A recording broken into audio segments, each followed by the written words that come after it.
You could be the next great British. And good luck. The Britain I grew up was the most peaceful, gentle society that has ever existed. That has been destroyed. Opinion polls show immigration is the #1 concern to the British public. Are you proud to be British? Yeah, I'm ever so proud. My name is Stephen Edgington, and in this documentary, I want to find out how Britain became a nation of immigrants. Immigration, the Truth. Available from the 19th of September at gbnews.com. Mark Dolan tonight is your weekend dose of news, debate and entertainment. This sounds like a wild conspiracy theory. Don't miss My Big Opinion. Mark meets at My Take at 10. Democracy is a funny old thing. And we don't do boring, not on my watch. I just won't have it. Let's go and get another glass of that bubbly. You've earned it. That's Mark Dolan tonight, Saturday and Sunday, 9 to 11, only on GB News, the People's Channel, Britain's news channel. Are the newspapers getting you down? My wife didn't divorce me that month. Struggling to separate the wheat from the chaff? I know that it's a bit of a circus at the best of times. Well, don't worry. Headliners has got you covered. We'll take the burden of reading the day's news, and if we get depressed, who cares? It's an occupational hazard, frankly. That's Headliners on GB News from 11 p.m. till midnight, and the following morning, 5 till 6 a.m. on GB News, the comedy channel. Nah, just kidding. Britain's news channel. It's Patrick Christie's Tonight, and here we do things differently. It's explaining the absolute madness of this, doesn't it? It's explosive. I mean, this is very good. It's lively. 850. Your government sat there, Sean, and it did nothing. It's controversial. And the Middle East has been in turmoil since before I was born. It's everything you need to kickstart your evening. Everyone's had their Weetabix tonight. I love to see it. That's Patrick Christie's Tonight, weeknights from 9 p.m. Only on GB News, the People's Channel, Britain's news channel.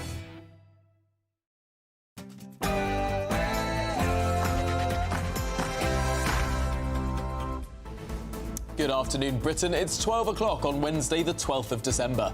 Or even on... I don't even know what I'm saying. Good afternoon, Britain. What is it? We're the 18th of September today. It's a Wednesday. To be fair, we did get caught out with the autocue there. We really did. I'm Emily Carver, too. Well, deadly bleeper bombs. Israel's Mossad spy agency placed explosives in thousands of Hezbollah pages before they detonated across Lebanon, with the local health ministry claiming 12 people have now been killed, including 2 children. Israel is yet to comment. Sir Keir Scrounger, the Prime Minister, has declared more free tickets and gifts than any other major party leader in recent times, with his total reportedly now topping £100,000 after recent support for his lifestyle from Labour donor Wahid Ali. Reforming the NHS.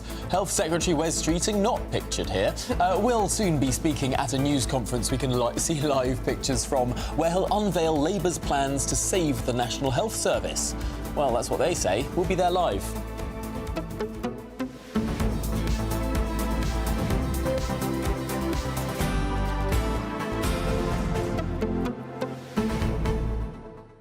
No, it's the 18th of September, I think. What date is it, Tom? The 18th of September. 18th. Yeah. Wednesday. It's a Wednesday, in fact. I got the Wednesday right. Yeah, it's a Wednesday, in fact, and there is no Prime Minister's questions today. There is not. Because it is yet again recess. It's lucky for the politicians. It's just holiday after holiday, They isn't had about 2 weeks back, didn't they? If that. About 2 weeks back. Off again already. After their, 8 or 10 week summer recess, now there's a conference recess, soon there'll be a Christmas recess, there's a half term as well. I mean, my goodness me, these politicians barely do any legislating at all, although, to be fair, that is something I'm heartily in favour of. Less time to do damaging legislation. Maybe like it's a good thing. tobacco bans and the like. Yeah, or just banning everything. Nanny state policies. Yeah. But Keir Starmer's been having fun, hasn't he? £100,000 in gifts and trips and nice luxury things. It's more than any other Member of Parliament since 2019. Now, I don't think you'd think that, looking across the whole roster of all 650 MPs. You wouldn't think that Mr Rules, Mr Integrity Keir Starmer would be shoveling the most gifts into his back pocket. But that's what's been going on. For me, it makes it worse that you're a socialist on the left of politics, because you talk about how important it is to redistribute and to help those on low incomes and to, do your bit, those with the broadest shoulders, are you suggesting while having your hand out? Are you suggesting this is not redistribution? It's just distributing to Sir Keir Starmer. The poor senior lawyer on a lowly £170,000 a year salary. This is the sort of redistribution we need in this country. From one richer millionaire to a impoverished slightly less rich millionaire. Anyway, get your thoughts in gbnews.com/yours say, but it's the news headlines with Sam Francis.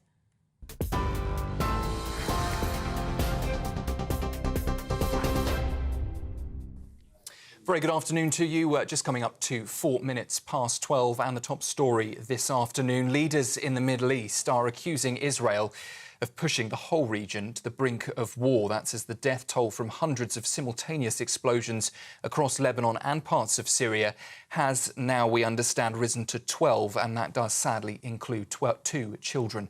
The Hezbollah terrorist group and the Lebanese government have accused Israel for what's believed to have been a remote attack targeting handheld communications devices. Hezbollah militants and the Iranian ambassador were among those who were wounded as tensions between Israel and the militant group continue to rise. Here, the Foreign Office is urging British citizens in Lebanon to leave, warning they could be trapped in a war zone. And Development Minister Annalise Dodds says the UK will be supporting civilians impacted in the explosions. Like many others, I woke up this morning to the news and reports of developments in Lebanon, and this clearly is an awful situation. I'm very concerned to hear about the reports of civilian casualties. Clearly, I don't know all of the details of this. As I say, we woke up to this news, but the UK will be working with, particularly with our humanitarian partners in the region. In other news, a massive blast has rocked Russia's Tver region after a Ukrainian drone strike hit a major ammunition depot, forcing a mass evacuation. Video you can see here shows a major fireball lighting up the night sky with explosions, while NASA says it also detected intense heat over a 14-square-kilometre area. Local officials confirmed the blast, but details at this stage are limited, with the media there under military censorship. A pro-Russian blogger, though, has claimed everything that can burn, they say, is already burning, but no casualties were reported. Ukraine's security service says the strike destroyed missiles and artillery shells, though Kyiv at this stage is yet to officially comment.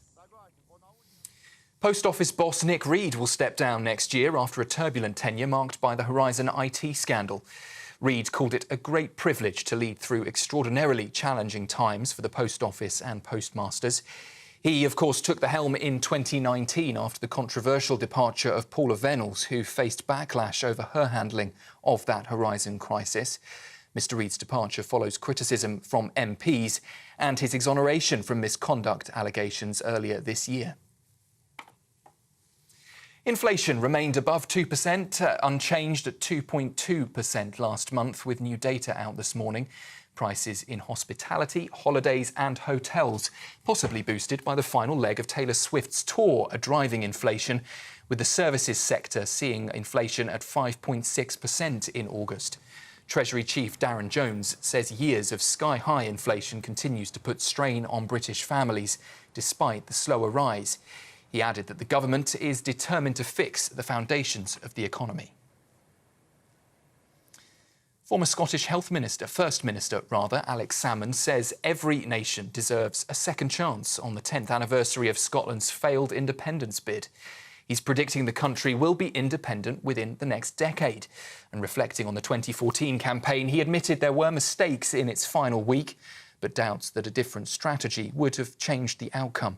Since that vote, support for independence has remained largely static, frustrating many who blame the current Scottish government for a lack of action.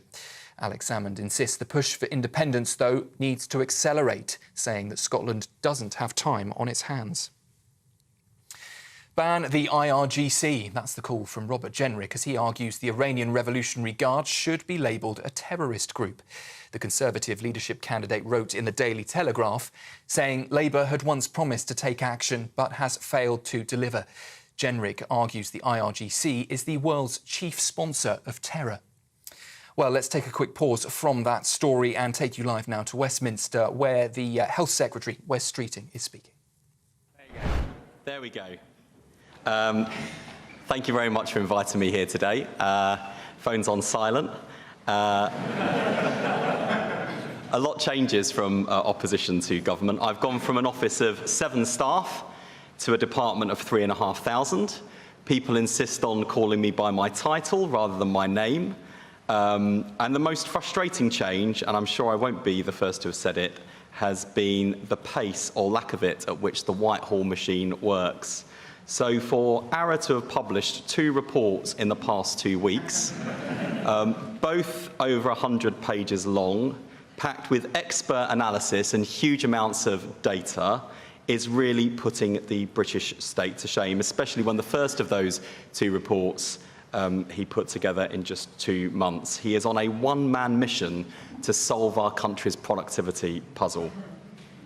But the Darzi investigation into the NHS and the final report of IPPR's Health and Prosperity Commission complement each other. Taken together, alongside the OBR's Fiscal Risks and Sustainability report, they depict a perfect storm of rising pressures on the NHS, growing numbers dropping out of the workforce, and spiralling costs to the public purse at a time where there is already a £22 billion black hole in the public finances. This is what we are up against.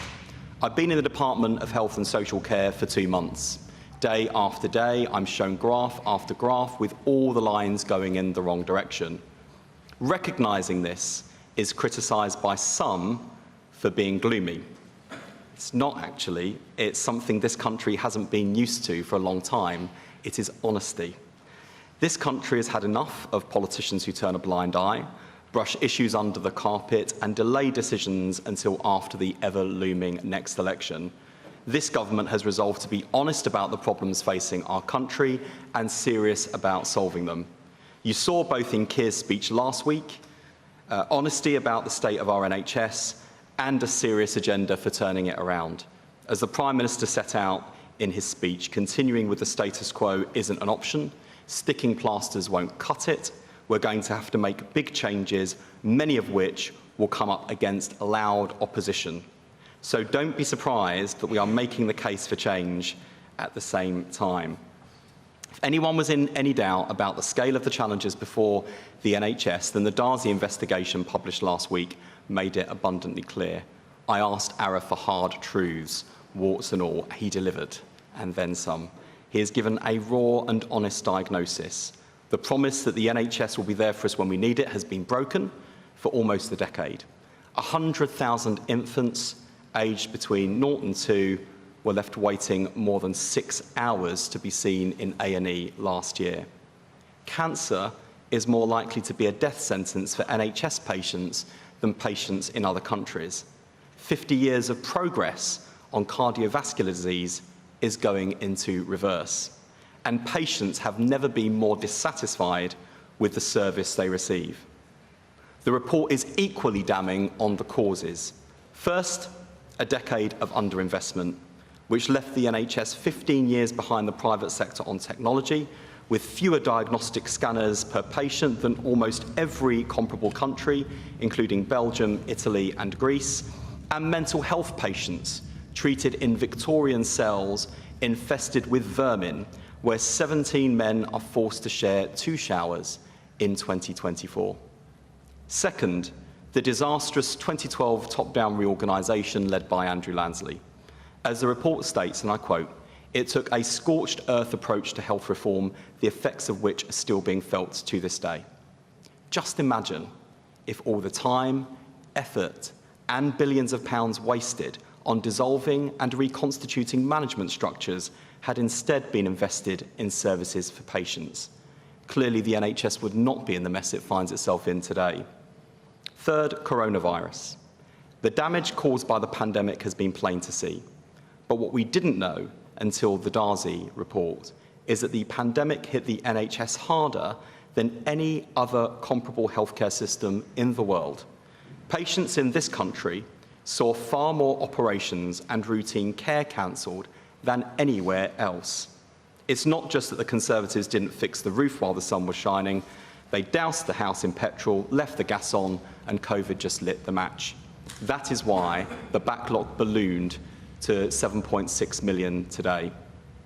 When I used that metaphor in the House of Commons last week, a Conservative MP from the Tone Police Department told me that my tone was inappropriate and not befitting the chamber. It felt very much like an arsonist heckling the fire brigade. Fourth, the failure to reform. A 17% increase in staff working in hospitals, which didn't lead to better outcomes for patients, but a huge fall in productivity. Staff put into the wrong place without the tools to do the job. Instead of treating patients, too many are trying to find them beds, find somewhere to discharge patients, or dealing with slow, creaking, outdated IT. An enormous waste of talent and money when so many other parts of the NHS were crying out for investment.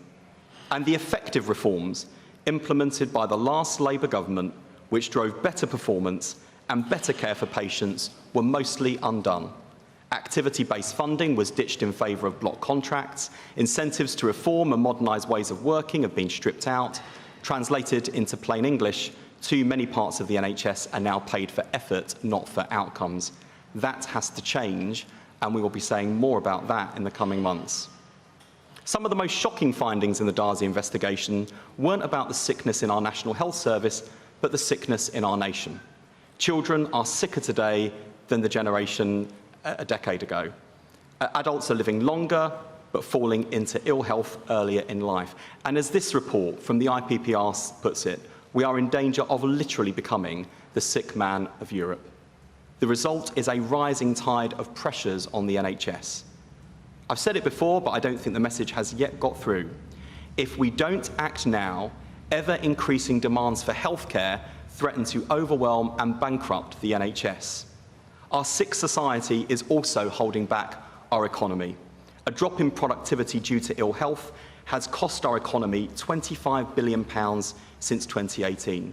900,000 more people are off work than would have been on pre-pandemic trends. That's more people than Tesco, Sainsbury's and Asda employ put together. Fail to act, and by the end of this Parliament, 4.3 million people could be off work sick. Millions of people left behind, the welfare bill ballooning and growth hampered. To build a healthy economy, we need a healthier society. To achieve that, we need reform of the health service and public health reform too. That was a great thing about the Darzi report and actually about IPPR's conclusions today. This is not a left-wing or a right-wing view of the NHS. It's hold hard truths to both sides of the debate, and it forces me now to take on both left-wing and right-wing orthodoxies. I've got two voices on my shoulder in this debate. For simplicity's sake, we'll call them The Guardian and the Daily Mail. The Daily Mail says, "We're encouraged by what you're saying on NHS reform. You're the only party that can do it. Now get on and deliver. But we can't stand this nanny state stuff. You need to stop." The Guardian says, "You're absolutely right on prevention, and we love nothing more than filling our comment pages with pieces about the social determinants of health. But we're nervous about all of this crass talk of NHS reform. It sounds far too much like Alan Milburn, and we've heard he's back, which is terrifying because he makes that streeting look left-wing." Both are half right and half wrong. The lesson from the Darzi report is clear. The Tories did neither. This government has got to do both. Unless we do public health reform, the right will have to accept higher costs for healthcare, paid for by higher taxes. I don't think that's a price working people can afford to pay. The left have to accept health service reform, or there will be no health service, at least not as we currently recognise it. Reform has always had opponents, often vocal and powerful opponents. But believe me when I say, the Prime Minister and I will face down that opposition because it is in the interests of patients, the health service and taxpayers in this country. It really is reform or die, and we choose reform. As the Prime Minister said last week, radical surgery is required.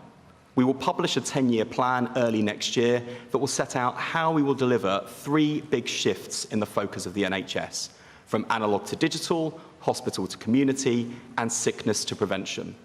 And what gives me confidence that this can be done is the innovation we already see taking place in our health service and our country today, pointing the way to a better future.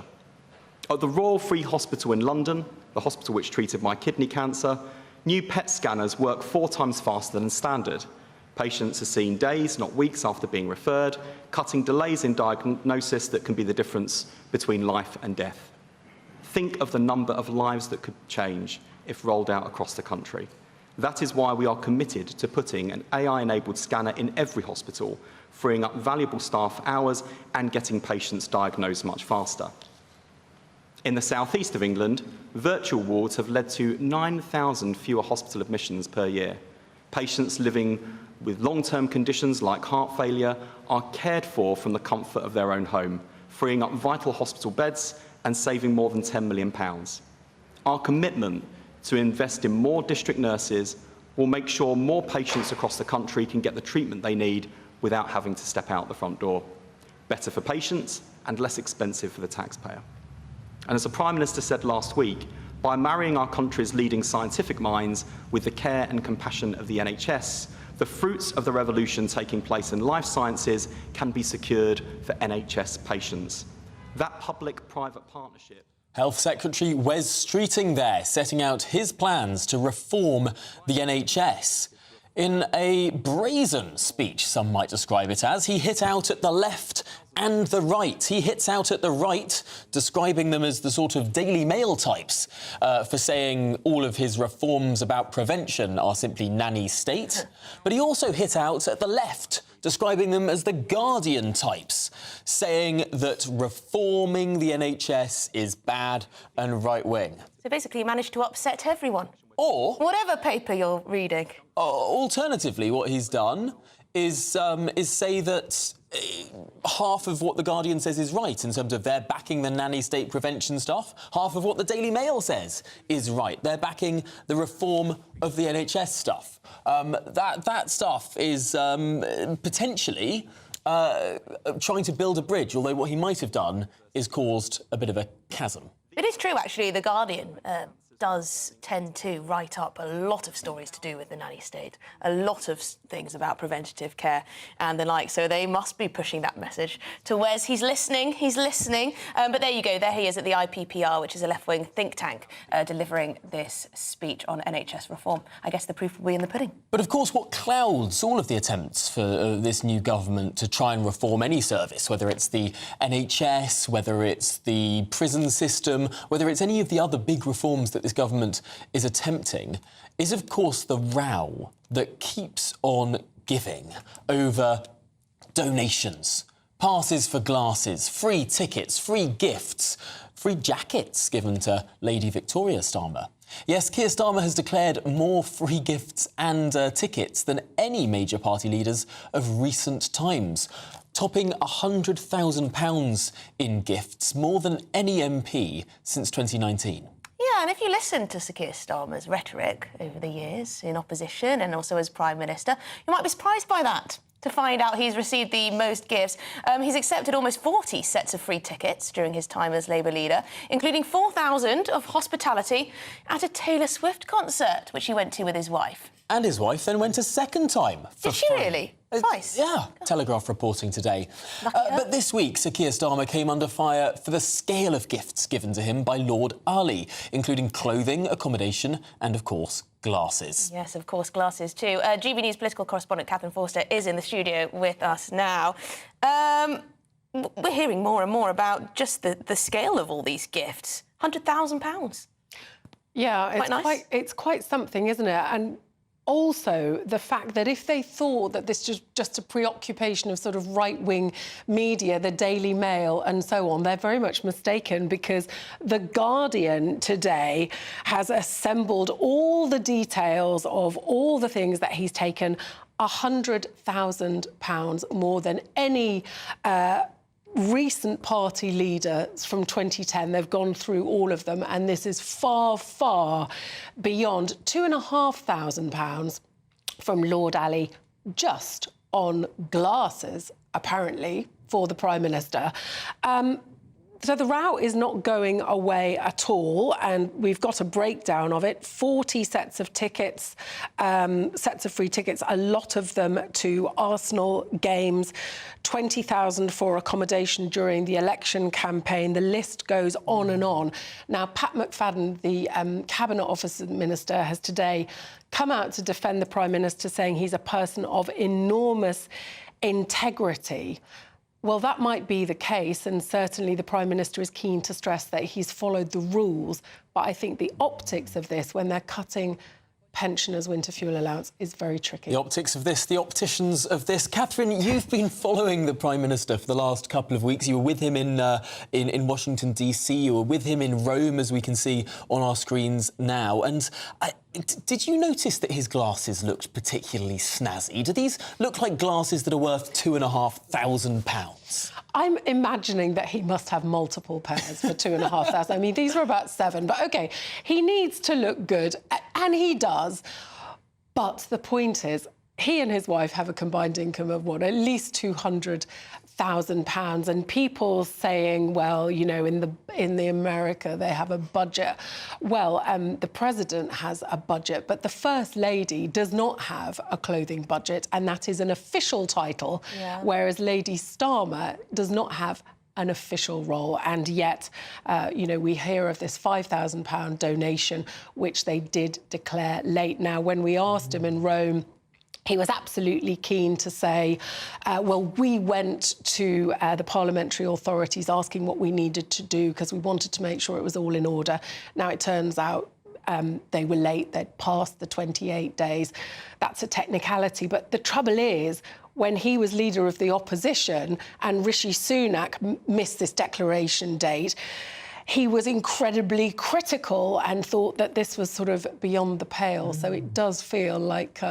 It's a double standard. He missed the declaration date. I mean, we're more than 70 days into this new government. He criticised Boris Johnson for going 28 days late for a declaration. I mean, this is more than twice that. Well, they're basically saying that they didn't think, because he's for Lady Starmer, that they needed to mention them at all. And then they just thought recently, the week or so before the story broke in the Sunday Times, they recently thought, oh, we'd better just double-check that. And then they found that, in fact, they should have done. But he just said, I mean, we asked him in Rome over and over again. He was asked on broadcast. He was then asked with the huddle of political journalists repeatedly in many different ways about this, and if he would be taking further gifts from Lord Ali. He ignored that question, so he will be. We can... Maybe some in the post already. But he clearly just... His argument is, I followed the rules, it's important to follow the rules and be transparent. I think that's missing the fact that politically this is a bad look. And, you know, his popularity ratings have already fallen through the floor. That's true. That is true off the back of this, I'm sure, to some extent. But it's the double standards, isn't it, more than whether he filled in a form correctly and at the right time. It's how pious he was over the wallpaper issue with Boris Johnson and other accusations of sleaze, corruption, taking donations, etc., when it was the Conservatives in office. It is, and I think they need to be careful because, sure, they've got this massive, massive majority and they're talking about a decade of national renewal, but a lot of those seats they've only got by very, very slim margins. Now, as we saw when Boris Johnson got an 80-seat majority in 2019, and look where the Conservatives are now, things can change very fast. Now, he won this election largely promising change. And I think a lot of people will look at this, see politicians taking gifts, allegations of cronyism, etc., and draw the conclusion that this is not change, this is more of the same. And even one of his own MPs, Rosie Duffield, had retweeted something about this with the word change. Now, Catherine, you're talking about the time that you've spent with the journalist lobby, with the Prime Minister. We've got a picture of you here, of course, with him on the plane on the way to the United States. There's been a lot of criticism about all of these journalists sort of having a chummy time with the Prime Minister, laughing along with him, sort of leaning around. Everyone's having a bit of a giggle. Was it like that, or was there actually some serious questioning of what he's up to? Yeah, they've attracted a lot of criticism, these pictures. In fact, the Conservatives used one of them, not one of these, as an attack ad. What I would say is that when we go out on the plane, the journalists have sort of 20, 25 minutes. Everyone gets one question to the Prime Minister. Most of it, and you gather round because you're trying to record, because you want to write it up later. So you're very close physically because it's noisy on a plane. Most of them were actually very serious because most of them were around Ukraine, Storm Shadow missiles, potential for escalation, etc. Of course, those are not the most interesting pictures. The more interesting pictures that, of course, get people laughing are things like when he was asked about if we should be worried for the nation's pets because of Donald Trump making the allegation of eating the cats, the dogs. He's obviously just got a kitten. Things like that and other comments. And there's a brief moment of laughter, but it's quite quickly over. Whereas, you know, you look at a snapshot and you think, oh, my goodness, they're all just having an amazing time and they're very pally. That's a split second, you know? No, really good to get that insight there, Catherine. Really good. Yeah, thank you very much for talking us through what is yet another scandal for this new government. Well, over in the Middle East, at least 12 people have been killed and nearly 3,000 injured, including members of the Hezbollah terrorist group. Well, the incident happened when their pagers exploded in what's being described as the biggest security breach since fighting broke out in Israel almost a year ago. Well, we're joined now by GBNews Home Security Editor Mark White, who broke this story yesterday on our show towards the end, actually. We've learnt a lot more since, haven't we? Yeah, I mean, we realised it was a huge event that was unfolding, but quite how massive we didn't know at that time. Now 5,000, we believe, was certainly the number of pagers that had been compromised and impregnated with this military-grade high explosive. Whether all 5,000 went off or not, we're not sure, but a very significant proportion of that must have done, because we've got almost 3,000 people who have been injured now, 12 confirmed fatalities as well. Interestingly, just an idea on the types of injuries. A source was telling me late yesterday afternoon that what appears to have happened is that the explosion was designed to go off by a trigger message sent to the pagers, which bleeped the pagers and resulted, in most cases, of people taking the pager, as you would do instinctively, to then take a look at it and see what the message was. And people had hands blown off, people had serious facial trauma, including being blinded. Indeed, an ophthalmologist, very experienced ophthalmologist at the Mount Lebanon University Hospital in Beirut, said he'd had to remove, and it's grisly, apologies for this, but he'd had to remove more eyes yesterday than his entire 25-year career. Most of those who were injured, he said, were young men in their 20s. With some might describe as fighting-age men. Well, exactly. We've heard a lot that has been said by those who, of course, like to direct rage at Israel at moments like this, about this being an indiscriminate attack that's led to a massacre on the streets of Lebanon. Well, I would argue that actually this is a very discriminate attack aimed at those who were wearing pagers provided by Hezbollah because they were members of this terrorist organisation or close associates of this organisation. The Iranian ambassador to Lebanon somehow got injured in this attack. Are you seriously suggesting that the Iranian ambassador, how on earth could he have had one of these pages? I don't quite understand. Well, it's a question that once the Iranian ambassador to Lebanon recovers from the facial injuries he suffered, maybe he'll be able to answer. But of course we know, don't we, that Iran is the proxy, the backer, the funder of this terrorist group. Well, just remind us exactly Hezbollah's aggressions at the moment towards Israel, rockets firing over. What's the scale of the war?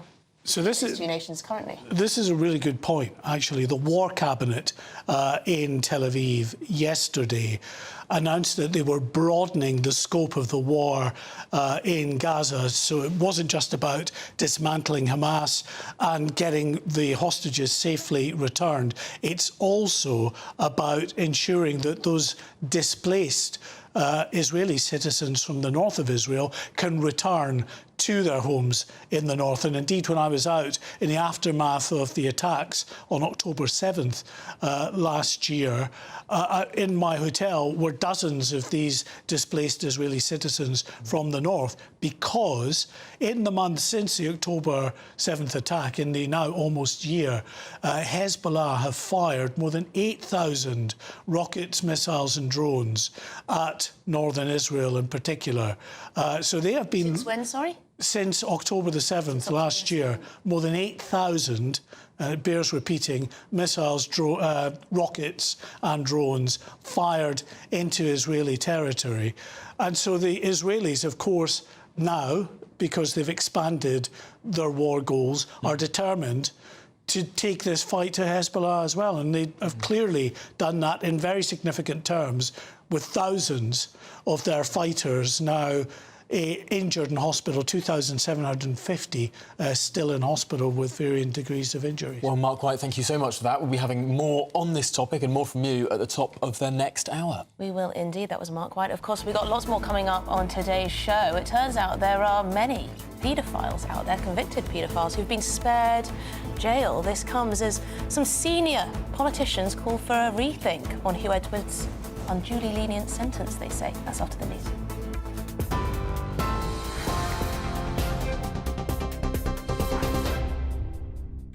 Tom, Emily, thank you very much, and plenty more on that news from Israel and Hezbollah in the next few hours. First, though, turning to some breaking news, we're just hearing that ASLEF have announced train drivers have voted overwhelmingly to accept a multi-year pay deal, ending their 2-year dispute at 16 train companies. The vote to accept was a significant 96.6%, and the union has just posted on social media thanking their members for support and solidarity, their commitment and strength.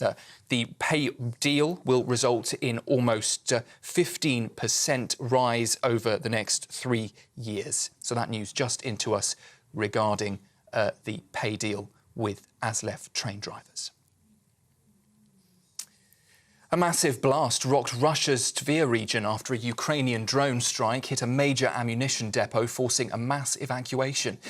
Videos have shown a fireball lighting up the night sky with explosions, while NASA says it detected intense heat over a 14-square-kilometre area. Local officials confirmed the blast, but details are limited, with the media there under military censorship. A pro-Russian blogger has claimed everything that can burn, they say, is already burning, but no casualties have been reported. Ukraine's security service says the strike destroyed missiles and artillery shells, though Kyiv has yet to officially comment. Here, Post Office boss Nick Reed will step down next year after a turbulent tenure marked by the Horizon IT scandal. Reed's called it a great privilege to lead through extraordinarily challenging times for the Post Office and postmasters. He, of course, took the helm in 2019 after the controversial departure of Paula Venables, who faced backlash over her handling of the Horizon crisis. Mr Reed's departure follows criticism of him from MPs and his exoneration from misconduct allegations earlier this year. The company says the effort, though, to support postmasters and achieve justice is ongoing. And some potentially sad news for food lovers. TGI Fridays UK operators has entered administration today. The company is scrambling to sell its 87 restaurants nationwide. Hostmore, the chain's parent company, hopes to complete the sale by the end of September, potentially saving thousands of jobs. However, it's not clear if a buyer will be found. Those are the latest GB News headlines for now. I'll be back with you for a full roundup at 1 o'clock. For the very latest GB News direct to your smartphone, sign up to News Alerts by scanning the QR code or go to gbnews.com/alerts.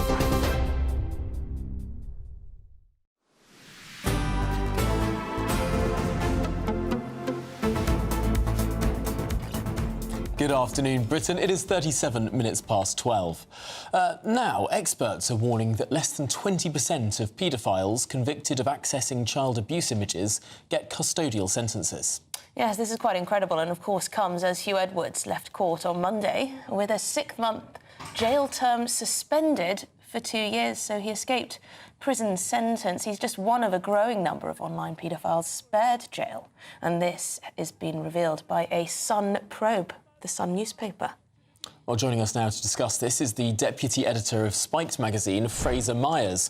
Fraser, it's pretty extraordinary when you see it in black and white. The number of people convicting for accessing, it must be said, many more images and videos than Hugh Edwards was convicted of, also escaping any time behind bars, including the convicted paedophile who supplied Hugh Edwards these images.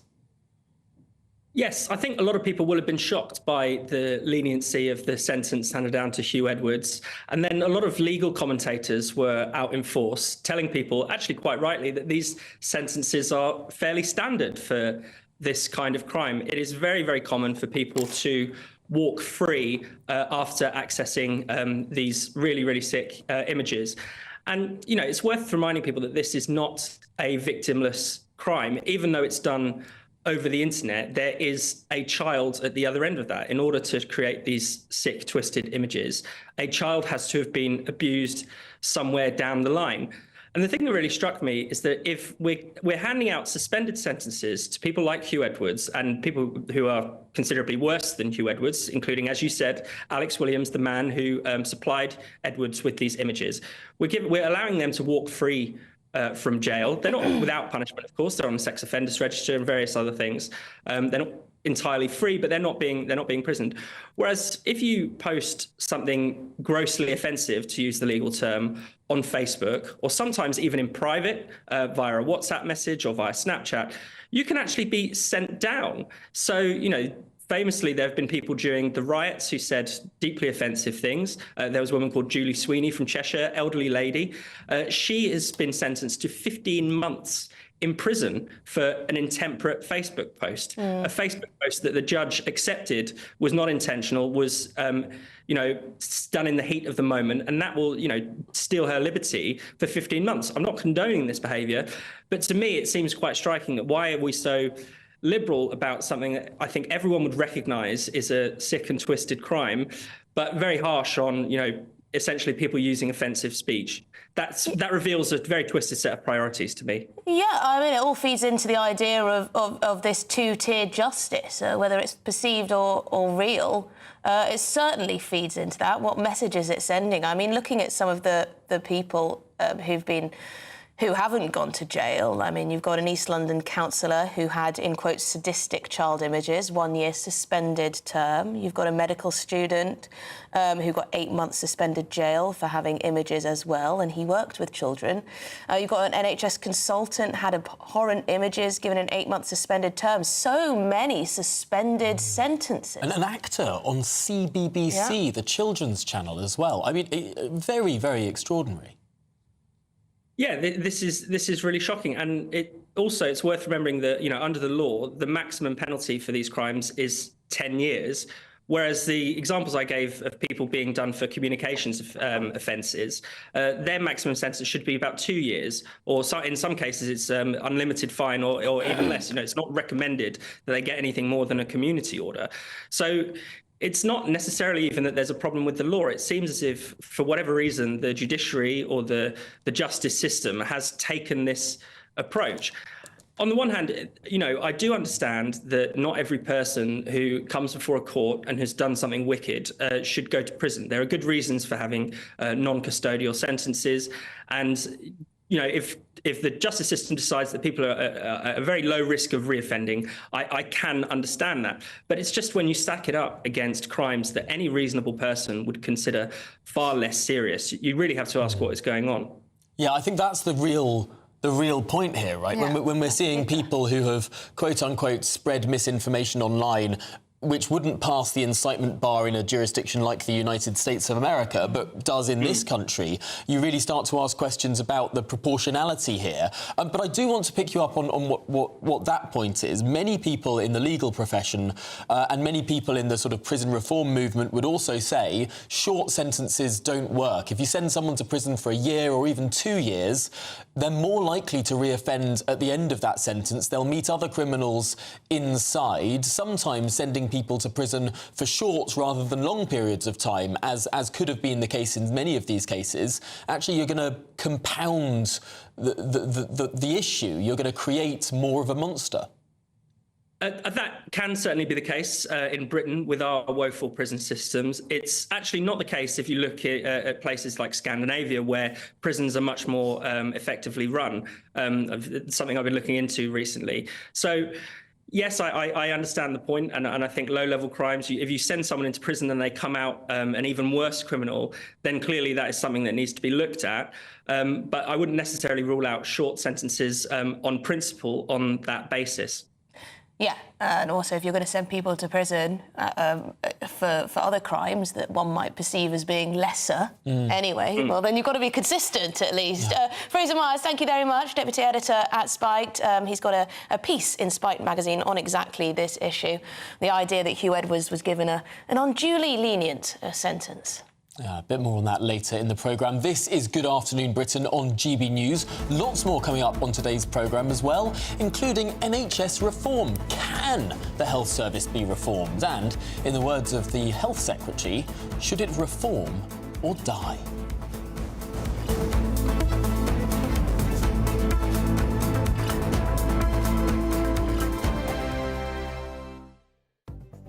The latest GB News travel. Anti-clockwise on the M60, all lanes have now reopened following an earlier accident from Ashton Underline through to Falsworth at junction 22. Clockwise on the M25, it's queue into an earlier broken down car at junction 5 for Sevenoaks, delays at Orpington at junction 4. Anti-clockwise on the M25, it's all cleared at Godson junction 6 following an earlier van fire. It's also cleared to an earlier broken down lorry at junction 10 for the Worthley interchange. Previous congestion was to Chertsey at 11. Southbound on the M11, there is a partial block and queue in traffic for 1 mile due to an accident just before junction 4 for the North Circular. Eastbound on the M4, a lane closure on the exit slip road to Slough West at junction 7 due to a broken down vehicle. And that's the latest. You can stay up to date throughout the day by visiting our website gbnews.com.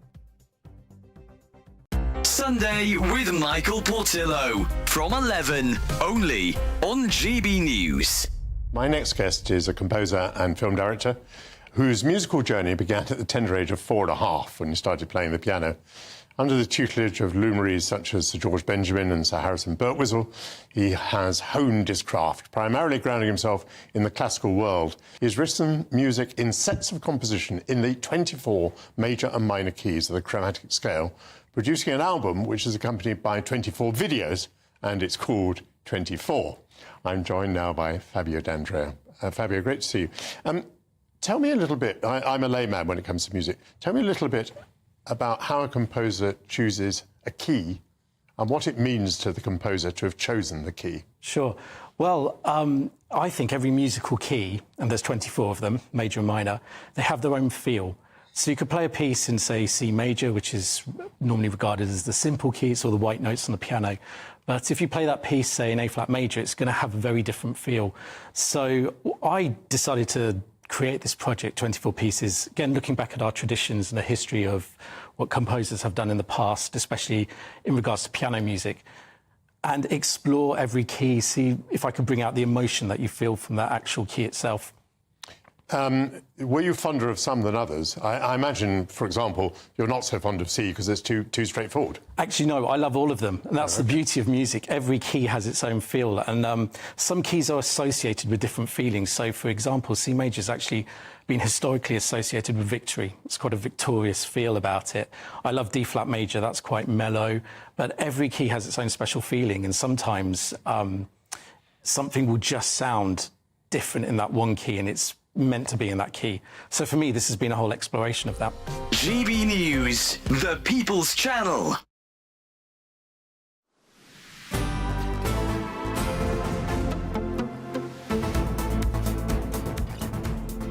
Good afternoon, Britain. It is 47 minutes past midday. Now, earlier, the Health Secretary, Wes Streeting, unveiled Labour's plans to reform the NHS. Yes, he said the NHS has been in crisis for nearly 15 years. So let's have a quick listen. The promise that the NHS will be there for us when we need it has been broken for almost a decade. 100,000 infants aged between 0 and 2 were left waiting more than 6 hours to be seen in A&E last year. First, a decade of underinvestment, which left the NHS 15 years behind the private sector on technology, with fewer diagnostic scanners per patient than almost every comparable country, including Belgium, Italy and Greece. Fewer diagnostic scanners per person than Greece. Goodness me. Well, let's discuss this prognosis with Kevin Schofield, the political editor of HuffPost UK. Kevin, you were at the speech there. Some moments of levity, but a strong message. Yeah, it was. I mean, he made a good point. I think that it's Labour who are the ones who can be trusted. You know, people see them as the party of the NHS. So if anyone's going to bring in big, wide-scale reforms, then voters, by and large, think that Labour are the party to do it. They're always a little bit suspicious of the Conservative Party's intentions when it comes to the NHS. But there's absolutely no doubt that he's got a huge job on his hands trying to reform it, while also trying to make up for, as he would describe it, over a decade of underinvestment at a time when there isn't a lot of money kicking around. So yeah, it's a big job on his hands. He seems up for it, but again, he'll be judged by what comes out at the other end of it. I mean, Kevin, we've heard a lot about just how badly the NHS is doing in different ways, particularly when it comes to saving lives and other health outcomes, falling behind other countries similar to our own in terms of GDP, at least. What did he say in terms of actually what he's going to do to fix it all? Well, I've got to say it was a little bit light on specific recommendations or specific policy ideas. What he's talking about today mainly was in response to a report on public health. So he says that there needs to be a real drive to improve the health of the country. There's no point, he says, in us living longer if we're going to get sicker earlier, because that just obviously piles more pressure on the NHS and drives up costs. So there will be work on public health, although interestingly he was asked by Chris Hope of GBNews actually about this talk of banning smoking outdoors. He poured a bit of cold water on that, I have to say. He says he's not interested in being the fun police. He's not going to be poking his nose in people's curtains at night to see if they're smoking or eating cakes, which he says he's also not going to ban cakes from the Department of Health. So yeah, I think it'll be a light touch when it comes to nanny state ideas such as that one. But yeah, in terms of concrete policy ideas, he talks about reform, but the devil will be in the detail, I think.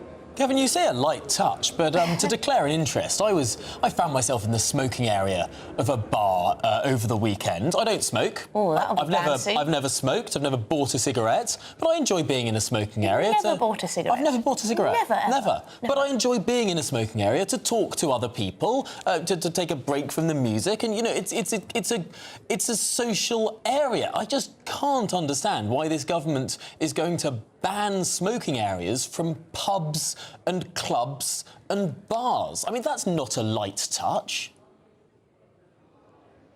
No, sorry, Tom. What I said was he poured cold water on that idea. He certainly didn't say that it was definitely going to happen. He said there'll be a consultation on those specific proposals. So it was interesting. The way it was written up a few weeks ago was that it was definitely going to happen, but it looks as though that may have been a bit of a kite flying exercise. I think the government are wanting to see exactly what the public make of it. And you're right, there was a backlash. I think people are on board for, what Rishi Sunak announced at the Tory conference last year about a ban on kids under 14 ever being able to buy cigarettes or tobacco products in their lifetime. And I think a lot of people think going further than that to ban smoking outdoors is probably going a little bit too far. But Labour say, or Wes Streeting said today, that he will look at the consultation on that and then make up his mind once the results are in. So I would watch this space on that one. It didn't sound to me like he was desperate to force people to stop out outside pubs. That is interesting. It seems like perhaps the pressure, the outrage, frankly, from anyone under the age of 40. Was it a dead cat strategy? Was it leaked on purpose to distract the press for a little bit? Because it was on the front pages of every newspaper, wasn't it? And lots of a talking point, of course. But Kevin, it's going to take a lot more than any nanny state policies to sort the NHS out. It's got 1.5 million people working for it. Absolutely enormous. The 6th largest employer in the world by some estimates, behind the People's Army in China and other big organisations. How on earth do you reform such a beast? I mean, the inertia must be magnificent. Well, absolutely, and yet on top of that, you've got 7.5 million people still waiting for NHS treatment, so he has to bring that down pretty sharpish as well. Now, he said as well that he's opposed to private sector involvement in the NHS, so I think we're likely to see much more of that. Obviously, that sets up a bit of a battle with the trade unions, with the left of the Labour Party. It sounded rather Blairite, and as we know, he's got Alan Milburn in giving him advice, a former New Labour Blairite health secretary back in the days of Tony Blair. So yeah, I think we'll probably see reforms along those lines, but at the same time, as I say, they need to find money from somewhere, because at the end of the day, it's going to need more money. But what he says is you need to make sure that that money is spent wisely, particularly at a time when, obviously, pounds are rather hard to come by. Yes, indeed. He joked about Alan Milburn making Wes Streeting look left-wing, which I suppose is an accolade for the guy that has been the bogeyman of the left of the Labour Party for some time. Kevin Schofield, thank you so much for joining us from the Institute of Public Policy Research at that big speech by Wes Streeting. Did it bother you that he was reading his jokes? Doesn't really have the same impact, does it, when you're reading a joke? I don't mind when it's a The Guardian said when this, it's a government Daily Mail minister, said this. When it's a government minister reading a big speech, they're allowed to read. I think they're allowed to read. Doesn't work when it's jokes, though. But no, I think maybe you should learn the joke. Although, I mean, it was he does have a bit of charisma, doesn't he, at times? It was sort of funny imagining the Daily Mail on one shoulder and the Guardian on the other, pulling him in either direction. But much more to come in the next hour of this programme. We'll be back with the very latest on those exploding pages, what's being known as the bleeper bombs. Who on earth was behind it? Was it Israel? And how did they do it? A brighter outlook with Box Solar, sponsors of weather on GB News. Hello, good morning. Welcome to your latest GB News weather update. Another sunny afternoon to come for many of us once this early cloud lifts and clears, but it will be a fairly breezy day, particularly across southern areas, as we do have an onshore breeze from the North Sea. That's thanks to this area of high pressure, which is bringing that fine weather we're seeing at the moment, but also an easterly breeze. And that breeze will be quite brisk, actually, particularly across southeastern areas close to the Channel, and also across more western areas of southern England later on today, particularly to the western areas of high ground across parts of Wales. But elsewhere, clouds should clear up quite nicely as we head into this afternoon, and there will be more in the way of that September warmth to come. Perhaps still a bit of cloud lingering around the eastern coast of northern Scotland. We could still see some fog across some areas up here, but for most of us it will be a dry and fine day through the rest of today. And the winds will be lighter across more northern areas, so across the northwest it will chill off a little actually as we head into this evening, but whilst the sun's still up, temperatures in the high teens for many of us. Bit of cloud already starting to come in across northeastern areas of England, parts of East Anglia and the southeast this evening, and that cloud will probably be a bit more extensive tonight compared to recent nights across many eastern areas of England as well as Scotland. So it will probably be quite a cloudy night across these eastern areas. Across the west, though, another clear and starry night to come. And with clearer skies and light winds across northwestern areas, temperatures could dip down close to zero, but for most of us, a fairly mild night for the time of year as that brisk breeze continues across more southern areas. So another pretty breezy day to come across the south tomorrow. And as I said, probably a little bit of a cloudier start. The cloud will last just that much longer, I think, through Thursday, lingering more so across eastern coasts of northern England as well as Scotland through more of the day. But further west, plenty more sunshine to come through the day. And in the sunshine, still temperatures reaching the mid-20s. Bye-bye. That warm feeling inside from Boxed Boilers, sponsors of weather on GB News.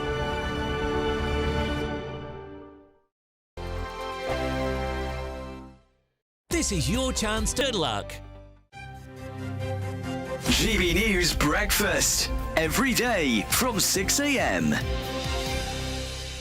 Meghan Markle is finding it very, very difficult to recruit staff for her lifestyle brand, which is called American Riviera Orchard. There's a mouthful for you. Apart from a jam gifted to influencers earlier this year, the brand is yet to launch any products. Well, let's speak to our US royal and showbiz reporter, Kinsey Schofield. Good morning to you, Kinsey. Who's going to want that gig? I mean, there are rumors that Netflix has said, allow us to manage the retail strategy. If she can't manage to find a CEO or somebody willing to work with her, Netflix sees an opportunity there. To be an influencer, people have got to want to be like you. Do people like her? I mean, this has been her biggest issue in the last few years, is realizing that there's been a shift when it comes to their popularity. Harry and Meghan believed their own hype when they said on that Netflix series that the reason they were ostracized was because they were much more popular than the British royals. They were more popular than Prince William, more popular than Princess Kate. And their popularity has declined immensely.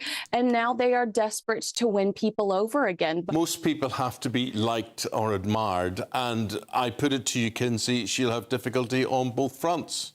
Netflix is not going to renew this contract. I mean, they are fearful that this cooking show, this polo show, will not connect with the audience. And now they want us to believe that Meghan is at home cooking all this banana bread and having her best friend Chrissy Teigen over for scones.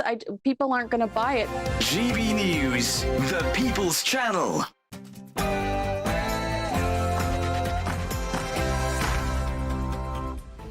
Good afternoon, Britain. It's 1 o'clock on Wednesday, the 18th of September. I'm Emily Carver. And I'm Tom Harwood. Sir Keir Scrounger, the Prime Minister, has declared more free tickets and more gifts than any other major party leader in recent times. The total is reportedly now topping £100,000 after the recent support he received from Labour donor Wahid Ali for his lifestyle and such things. Deadly bleeper bombs. Israel's Mossad spy agency placed thousands of explosives in Hezbollah pages before they detonated across Lebanon, with the local health ministry claiming 12 people now killed, including 2 children. Israel are yet to comment.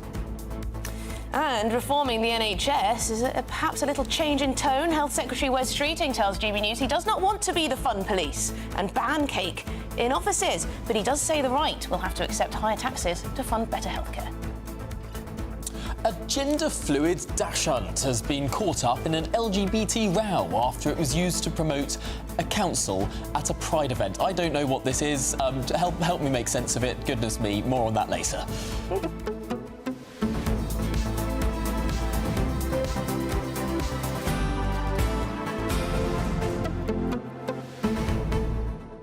Tom, did you know you could have a non-binary dog?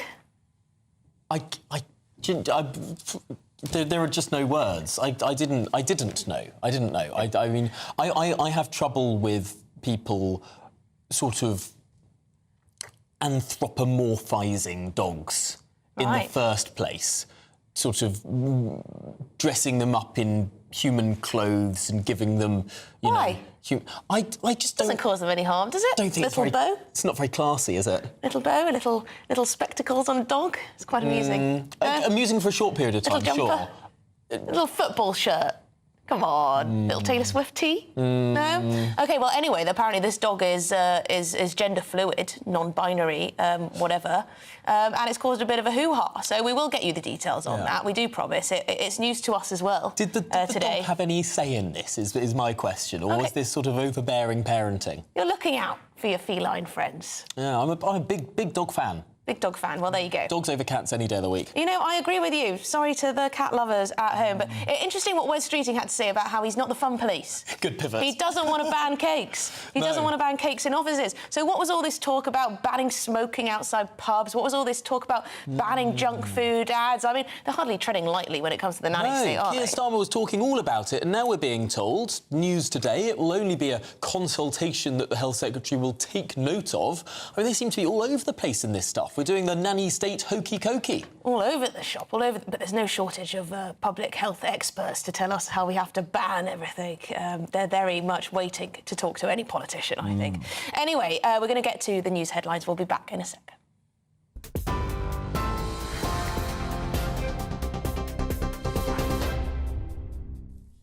Very good afternoon to you. It's just coming up to 4 minutes past 1, and the top story from the newsroom this lunchtime. America's top diplomat, Antony Blinken, has said the United States was in no way involved in the thousands of simultaneous explosions across Lebanon and parts of Syria. The US Secretary of State has been holding a press conference in Cairo after what's believed to have been a remote attack targeting handheld communications devices. The Hezbollah terrorist group and the Lebanese government are accusing Israel for that attack, as the death toll has now risen to 12, sadly including 2 children. Hezbollah militants and the Iranian ambassador were among those wounded in the attacks. Here, the Foreign Office is urging British citizens to leave Lebanon, warning they could be trapped in a war zone. And Development Minister Annalise Dodds says the UK will be supporting civilians impacted in the explosions. Like many others, I woke up this morning to the news and reports of developments in Lebanon, and this clearly is an awful situation. I'm very concerned to hear about the reports of civilian casualties. Clearly, I don't know all of the details of this. As I say, we woke up to this news, but the UK will be working with, particularly with our humanitarian partners in the region. Some breaking news this lunchtime that drivers from the ASLEF union have overwhelmingly backed a new pay deal from the Department for Transport, ending a dispute that began in 2022. That deal promises drivers a 15% pay rise over 3 years, with almost 97% of the union's 20,000 members voting in favour. Since July of 2022, train drivers have walked out for 18 days, crippling services across the country. But with the new agreement, passengers can now look forward to some long-awaited stability on the rails. Post Office boss Nick Reed will be stepping down next year after a turbulent tenure marked by the Horizon IT scandal. Reed's called it a great privilege to lead through extraordinarily challenging times, he said, for the Post Office and postmasters. He took the helm in 2019 after the controversial departure of Paula Venables, who faced backlash over her handling of the Horizon crisis. The public inquiry into the crimes of convicted child serial killer nurse Lucy Letby is continuing today. The investigation is scrutinising how Letby, now serving 15 life sentences, was able to murder 7 babies and injure 7 more while she was working at the Countess of Chester Hospital.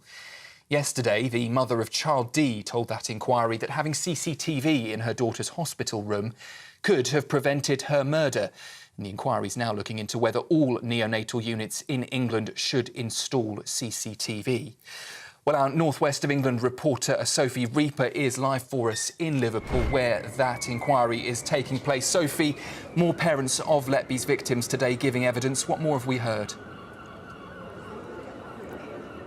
Well, this morning we heard from the mother of twin boys, E and F. Letby was found guilty of murdering E with an injection of air and attempting to murder F via insulin poisoning. This morning she described the impacts this has had on her. She said the impact has been enormous. It changed the course of our life completely. She also described the events leading up to the death of child E. She went to visit him on the neonatal ward, found him screaming and bleeding from the mouth.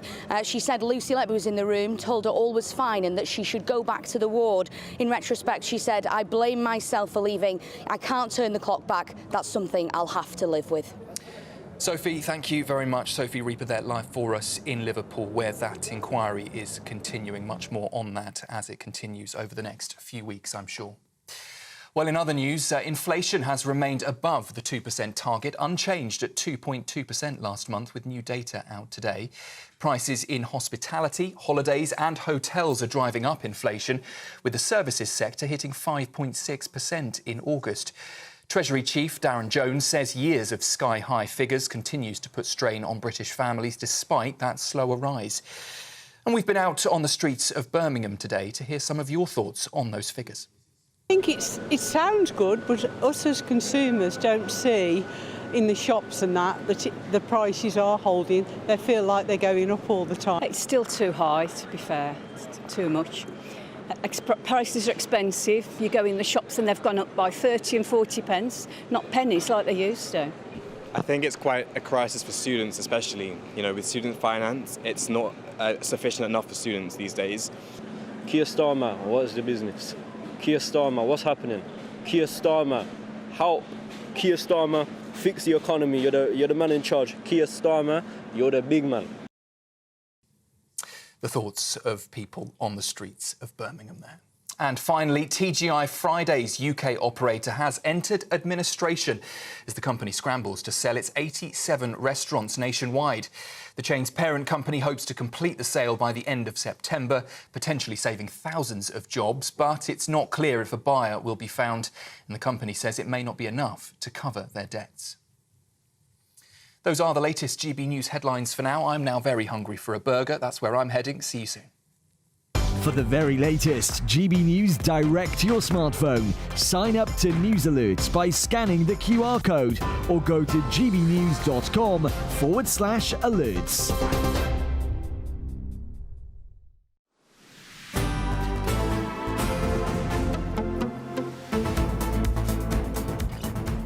Good afternoon, Britain. It's 9 minutes past 1. Now, tensions on the Israel-Lebanon border have increased following that mass pager attack yesterday. Indeed, we're joined now by GB News Home and Security editor Mark White with some breaking news for us. Well, the terrorist group Hezbollah, of course, that was targeted in these pager bomb attacks yesterday, has vowed revenge on Israel. No indication of a mass attack yet, but rocket alerts, as we speak, sounding in 9 communities in northwestern Israel, just near that border with southern Lebanon, where these Hezbollah terrorists are based. You can see up there, this is a map from a rocket alert app that I downloaded actually during my time out in Israel. It came in very handy and gives you a moment-by-moment update on the alerts coming in. And this is just in the last few minutes. You can see those different communities that the alert sirens have sounded. Such as there are people there, they will be going to the shelters, but of course 60 to 80,000 people are still displaced elsewhere further south in Israel to get away from these constant rocket and missile attacks from Hezbollah. Now, of course, this terrorist group will have taken a very significant battering yesterday. The communication system has been shot, obviously, in terms of their ability to perhaps coordinate a mass attack. But there is no doubt that in the days and weeks ahead, when they get that capability back, that is what they will intend to do as some sort of revenge. They've said this for what happened yesterday. And then, of course, you've also got Iran, who we were expecting to launch a very significant missile and drone attack on Israel anyway after the assassination, again believed to have been carried out by Israel in the Iranian capital Tehran, of Ismail Haniyeh, the political leader of Hamas.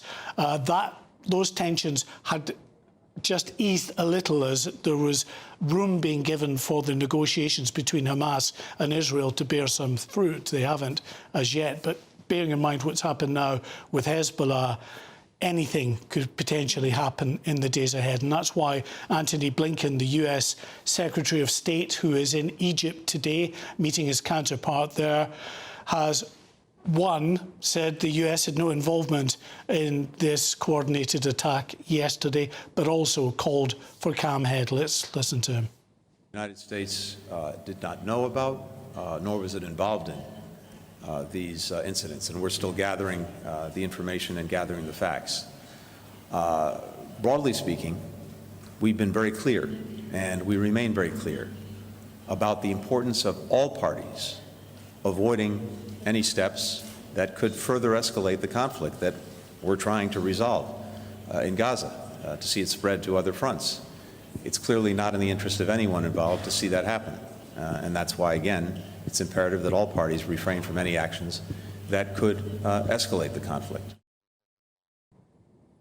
So, of course, a great deal of concern. I mean, he's involved in these intense negotiations anyway to try to secure a deal between Hamas and Israel so that that war in Gaza can be ended. The hostages, those that are still surviving, can hopefully be returned. But given what has happened now in Hezbollah, in Lebanon against Hezbollah, it, of course, ups the ante even more. But Israel would argue, listen, that those tensions have been upped over many, many months by Hezbollah themselves, firing indiscriminately these rockets into northern Israel, more than 8,000 since October the 7th last year.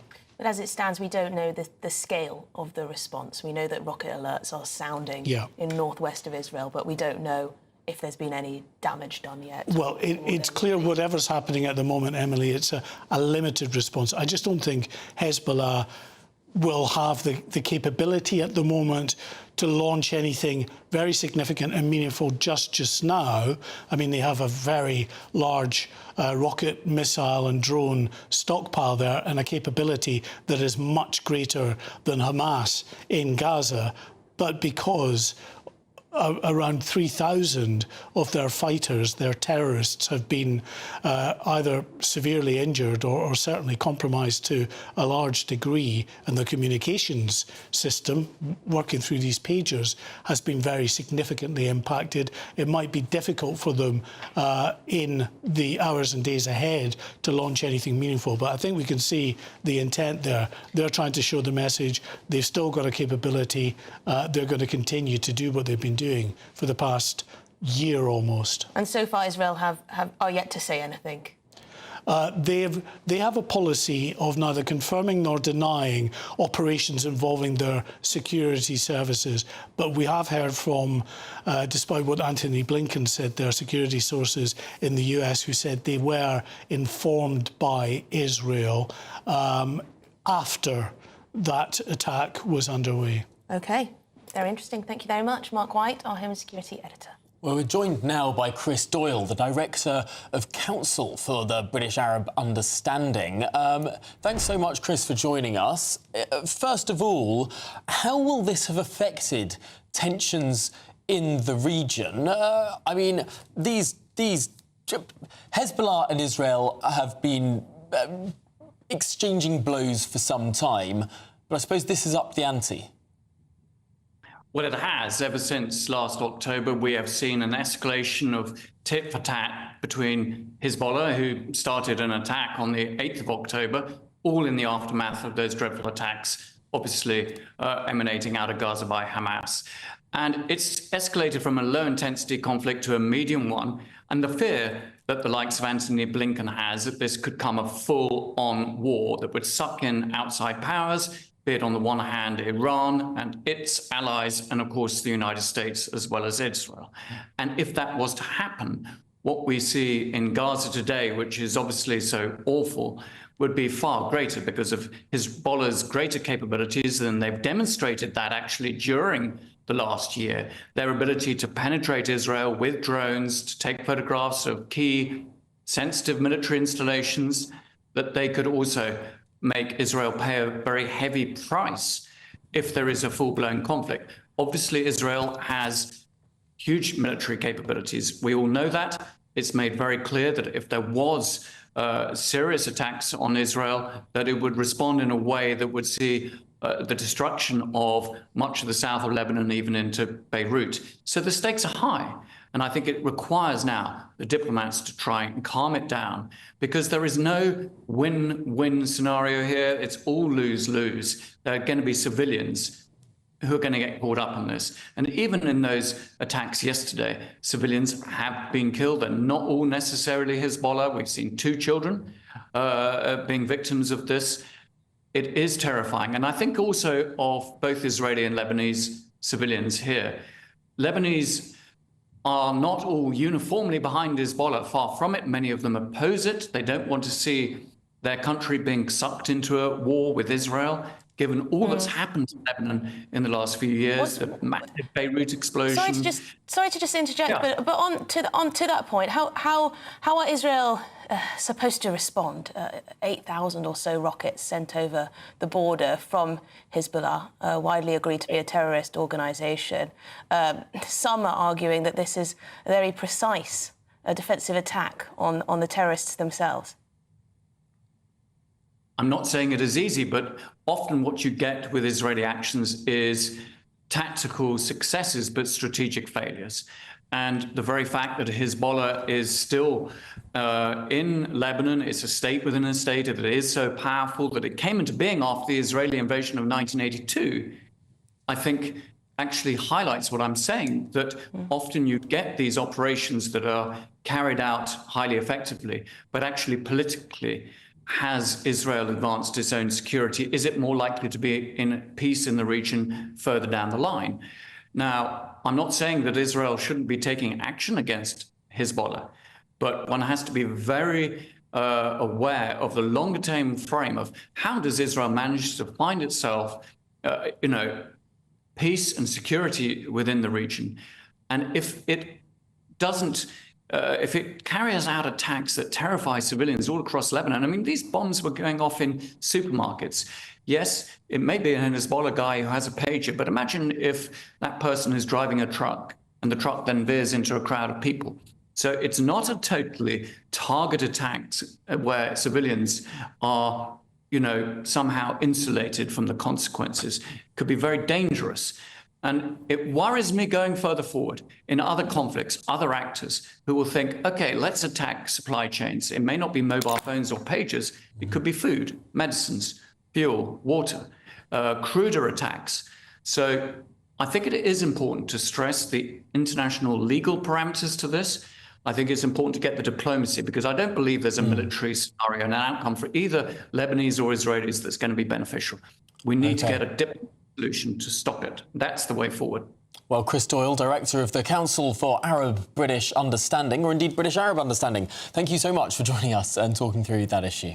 OK, well, this is Good Afternoon Britain on GB News. We've got lots more coming up on today's show. We're going to be checking in with our political editor, Christopher Hope, to see what's going on in the heart of Westminster.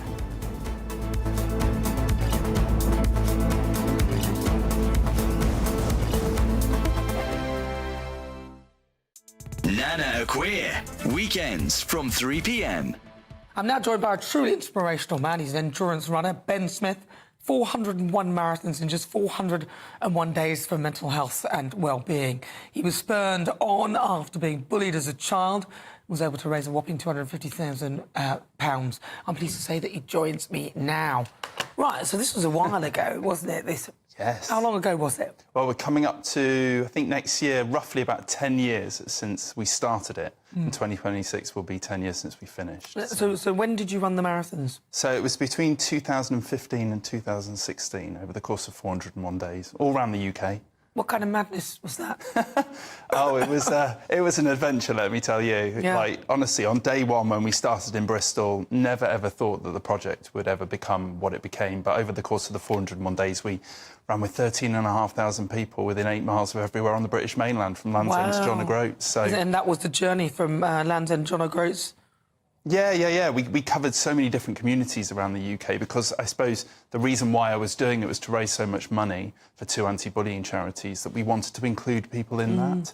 And yeah, I got to run in some amazing places. I bet you did. What would you say is a beautiful place? I mean, the whole country, I love this country, but there are some outstanding, beautiful areas around. What would you say? Oh, definitely. Where's the best place that you run? Well, I think I've got a few, but I think I would say probably the Highlands of Scotland. I knew you were going to say someone like that. Yeah, just the kind of vastness of it, the dramaticness of it. I remember running up and down one of the paths in the Highlands near Glencoe and coming face to face with a wild stag. So it was quite scary. What did it do? Oh, it did nothing. It did absolutely nothing. It was quite used to people because of the path. What are you doing here? This is my house. GB News, the People's Channel. I'm Christopher Hope. From pop stars to politicians, I'll interview anybody in a pub who's got a political opinion. Join me every Friday on Spotify, Apple Podcasts, YouTube or gbnews.com, or wherever you get your podcasts. This is GB News, the People's Channel. If you want your news to be straight talking... This is the nightmare for the Conservatives again. Down to earth. It's not just Nottingham where this is happening, is it? And most importantly, honest. Hard-working, middle-class taxpayers, they'll get their book thrown at them. Then catch me, Martin Daubney, Monday to Friday, 3 till 6 p.m. on GB News, Britain's news channel. In the GB Newsroom, we bring you the news as it happens. With our team of dedicated journalists across the UK, we're ready to keep you up to date with what's happening every half an hour, every single day. Bulletins here on GB News, the People's Channel, Britain's news channel.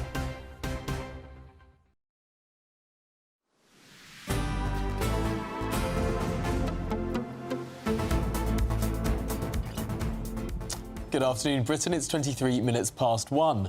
Now, earlier, the Health Secretary, Wes Streeting, unveiled Labour's plans to reform the NHS, saying it's been in crisis for nearly 15 years.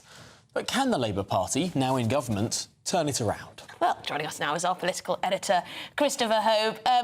Christopher, interesting what Wes Streeting had to say there. Lots of information about just how badly the NHS is doing and how badly it's been let down by previous governments of a blue shade. But he also spoke about the nanny state. It seems like he's backtracking, maybe, Christopher. I can just hear you over there. They're breaking for lunch here at the IPPR, so it's quite loud in this room. But Wes Streeting set out how, as Health Secretary, he's got the left and right on his shoulder. He said it was The Guardian and the Daily Mail. The Guardian is saying we're worried about health reform, will it be more private involvement? And Streeting said very clearly, I'm not worried about that. And the Daily Mail and the right, he said, is concerned about nanny state. And that's a question I asked him because I was intrigued about the issue of cake in offices. Here's what he had to say. You wouldn't ban bringing cake into offices, if you remember. Is that still the case now you're in government? And has the nanny state gone too far by banning smoking in pub gardens? And just finally, it's a very nice suit. Did you pay for it yourself? I did, thank you very much. I always take compliments where I can get them, especially from you. I was at NHS England the other day and saw an abundance of sugary treats around the building. I've not reported them to the Chief Medical Officer yet, but there's a serious kind of point. There's a serious point here. I'm really not interested in being the fun police or telling people how to live their lives, and people certainly won't have to worry about closing their curtains at night in case I'm peering through the window and looking at what they're eating, drinking or smoking. That's not the kind of society I want to live in. So that's Wes Streeting now telling GB News that he thinks that he's not going to be the fun police, but equally it's incumbent on all of us to try and lead healthier lifestyles. I was struck by his statement during the speech he gave to the IPPR that if we don't act now, he said, then we will bankrupt the NHS. And he said the rights have to accept we'll have higher healthcare costs unless we all get healthier, and that will lead to higher taxes. So I think it's quite clever politics here, Wes Streeting. He's linking what will come next month, higher taxes in the budget almost certainly, but if we can all work together to get healthier, that might bring the burden down eventually. But of course that's set against all of our freedoms. I asked him directly, why are you banning smoking in pub gardens? He said smoking is an easier thing to go after. It's seen as being an unhealthy habit. There's no question as we go forward with this government, they are trying to be more nanny state with us, and his question is how much more can we take? One would ask, perhaps, is it any longer a choice to be able to overindulge, or are we now being forbidden that to preserve the NHS? Well, Chris Hope will be back with you, of course, a little bit later on. Thank you very much for joining us.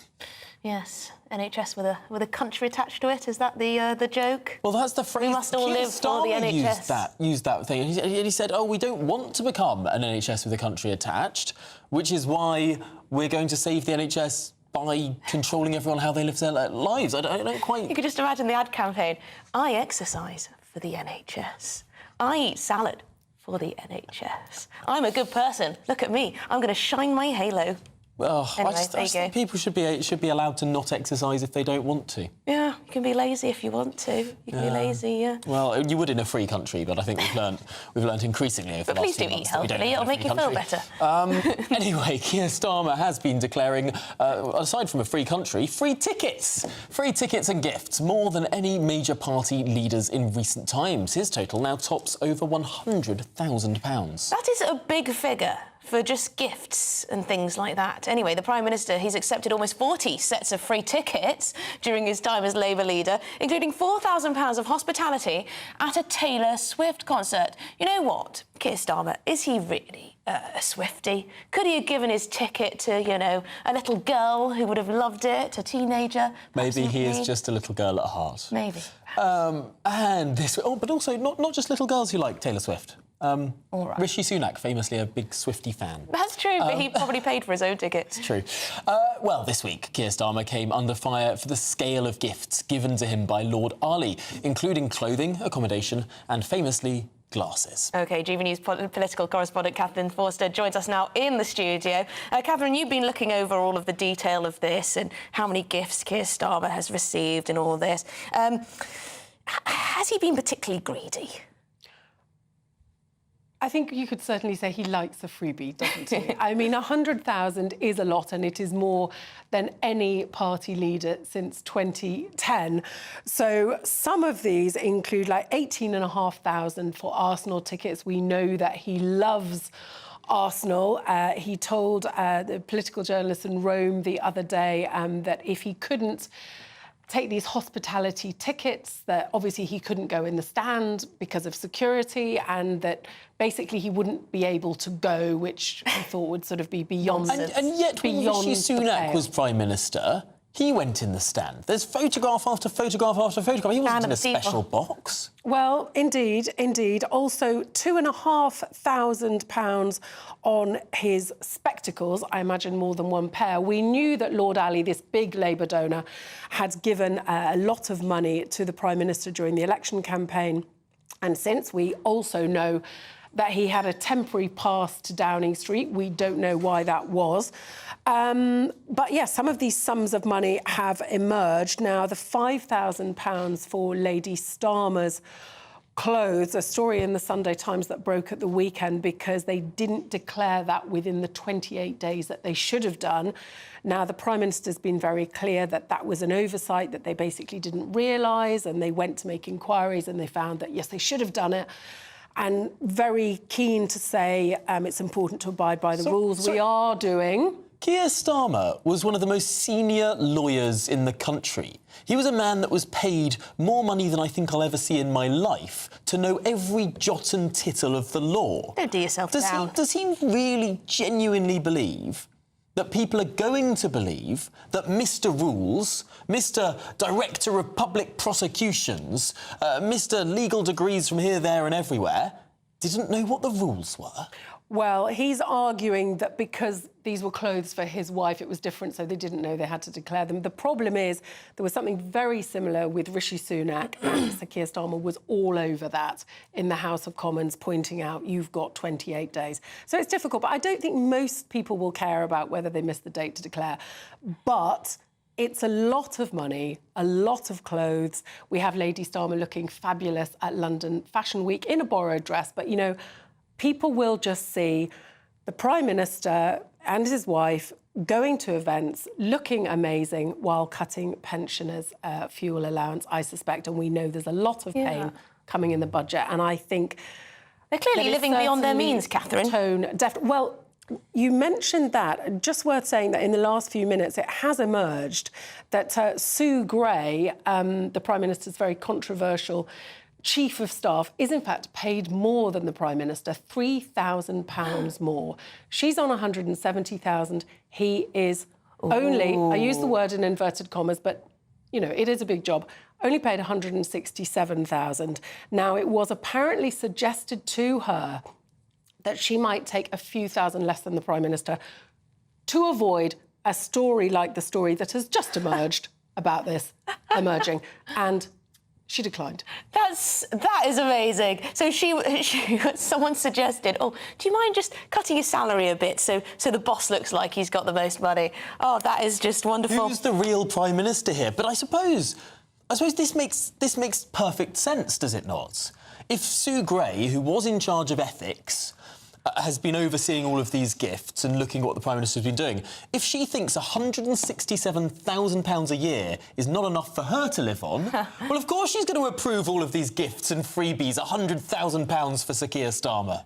Well, £167,000 by most people. 100,000 in gifts. Oh, 100,000 in gifts. But, you know, his salary of 167, most people would think is really rather a lot of money and enough that you can pay for your own ticket, spectacles, etc. Clearly Sue Gray doesn't. There's plenty of bosses get a lot more than that. But Sue Gray is very influential. She was on the trip to Washington.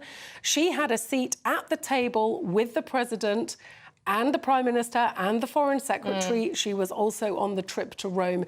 She is ever present. Now, there's all sorts of stories about her intentions within Downing Street, power behind the throne, etc., etc. The Prime Minister did say that most of those were wildly wrong. Most of those? But she will not accept a pay deduction just to make things look better. If she's paid more, follow the money. Is this the real Prime Minister here? Catherine, thank you very much indeed for bringing us that and that breaking news line, Sue Gray. I do think Sir Keir Scrounger and Lady Victoria Sponger do have a nice ring to it. Goodness me. Don't know what they'd say about that. You're wasted in broadcast, Emily. You should be in tabloid headline writing. Stand up. Lots more coming on in today's programme. Indeed, teachers working from home. How does that one work out? We'll have more on this curious story after news.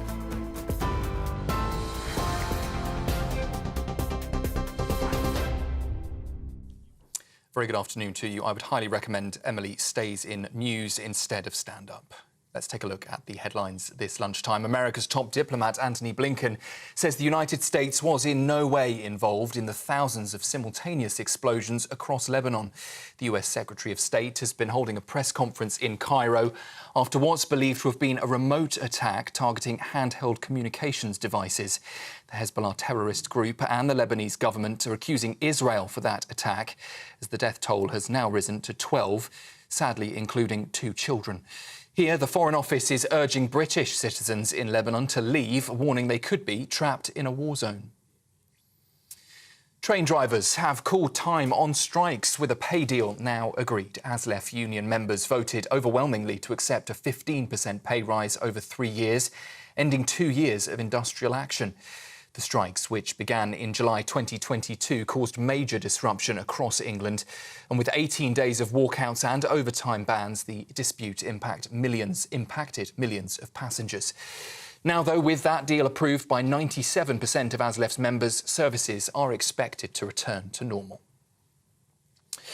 Turning to news in the Russia-Ukraine conflict, a massive blast has rocked Russia's Tver region after a Ukrainian drone strike hit a major ammunition depot, forcing a mass evacuation.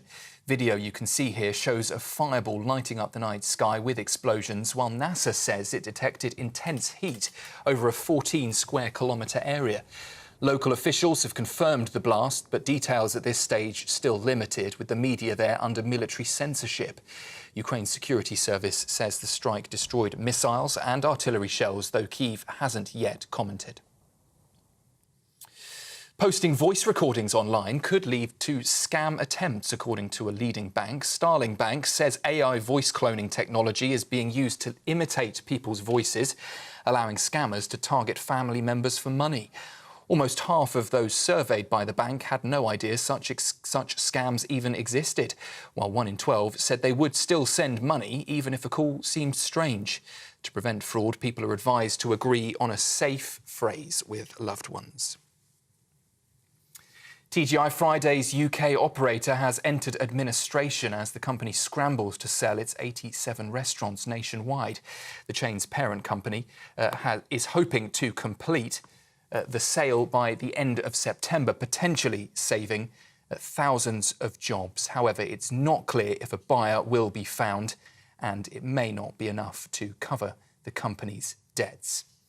And just before I go, a quick update on news coming to us regarding that incident in Hezbollah, the militant group, Tuesday's pager blasts killed, we now know, 19 Iranian Revolutionary Guards and wounded 150 in Syria. That's according to Saudi television. That latest line just coming to us from the Reuters news agency. The death toll now continuing to rise, it seems, as we are hearing 19 Iranian Revolutionary Guards killed in that pager blast. We'll bring you plenty more on that with our correspondent Mark White later this hour. Now, though, back to Tom and Emily.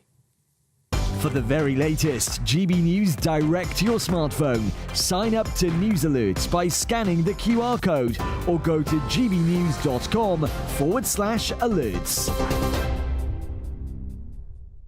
Cheers Britannia Wine Club proudly sponsors the GB News Financial Report.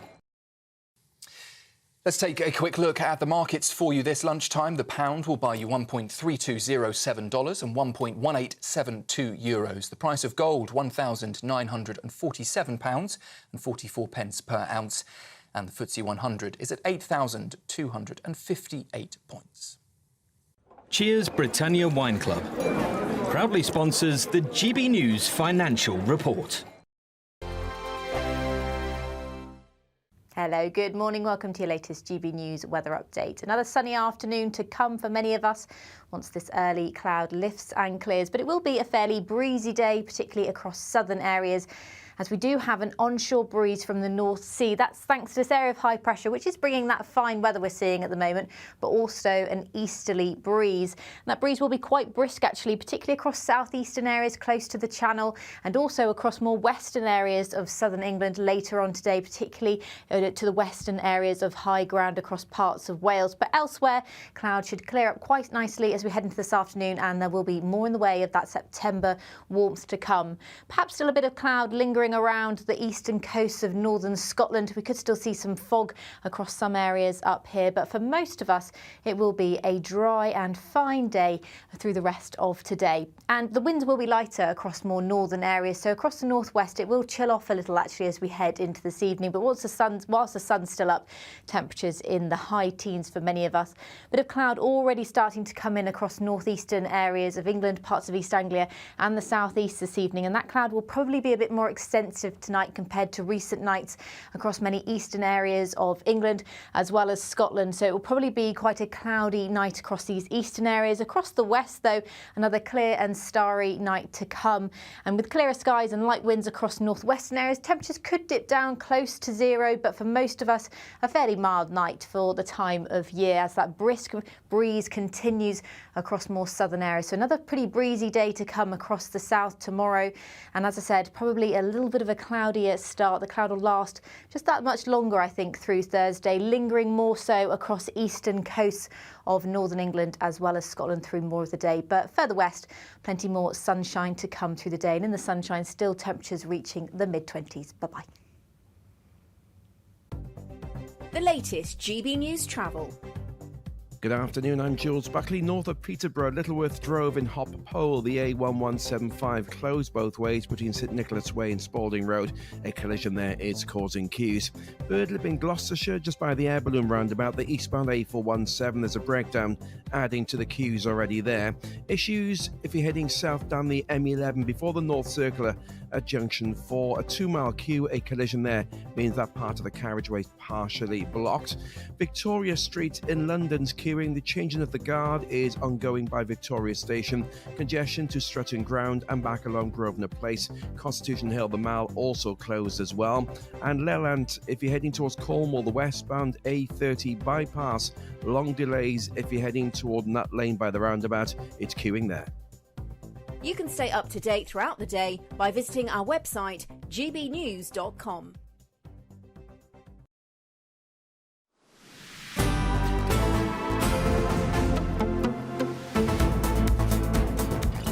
Well, welcome back. It is now 1:41. You're watching, listening to Good Afternoon Britain. Now, teachers, they're going to be allowed to work from home under Labour plans to tackle the recruitment crisis in schools. Yes, head teachers will let their staff do marking and lesson planning away from the classroom in a wider bid to reset the relationship between government and teaching staff with flexible working. They really love the flexible working at the moment. Well, teachers leaving the profession. Could this approach work to retain some of our teachers? Well, joining us now is head teacher at LVS Ascot, Christine Culliff. Christine, do teachers not do lesson planning at home already? Yes, I do. I must admit, I nearly fell off my chair when I read this morning. As if we need another problem at the moment.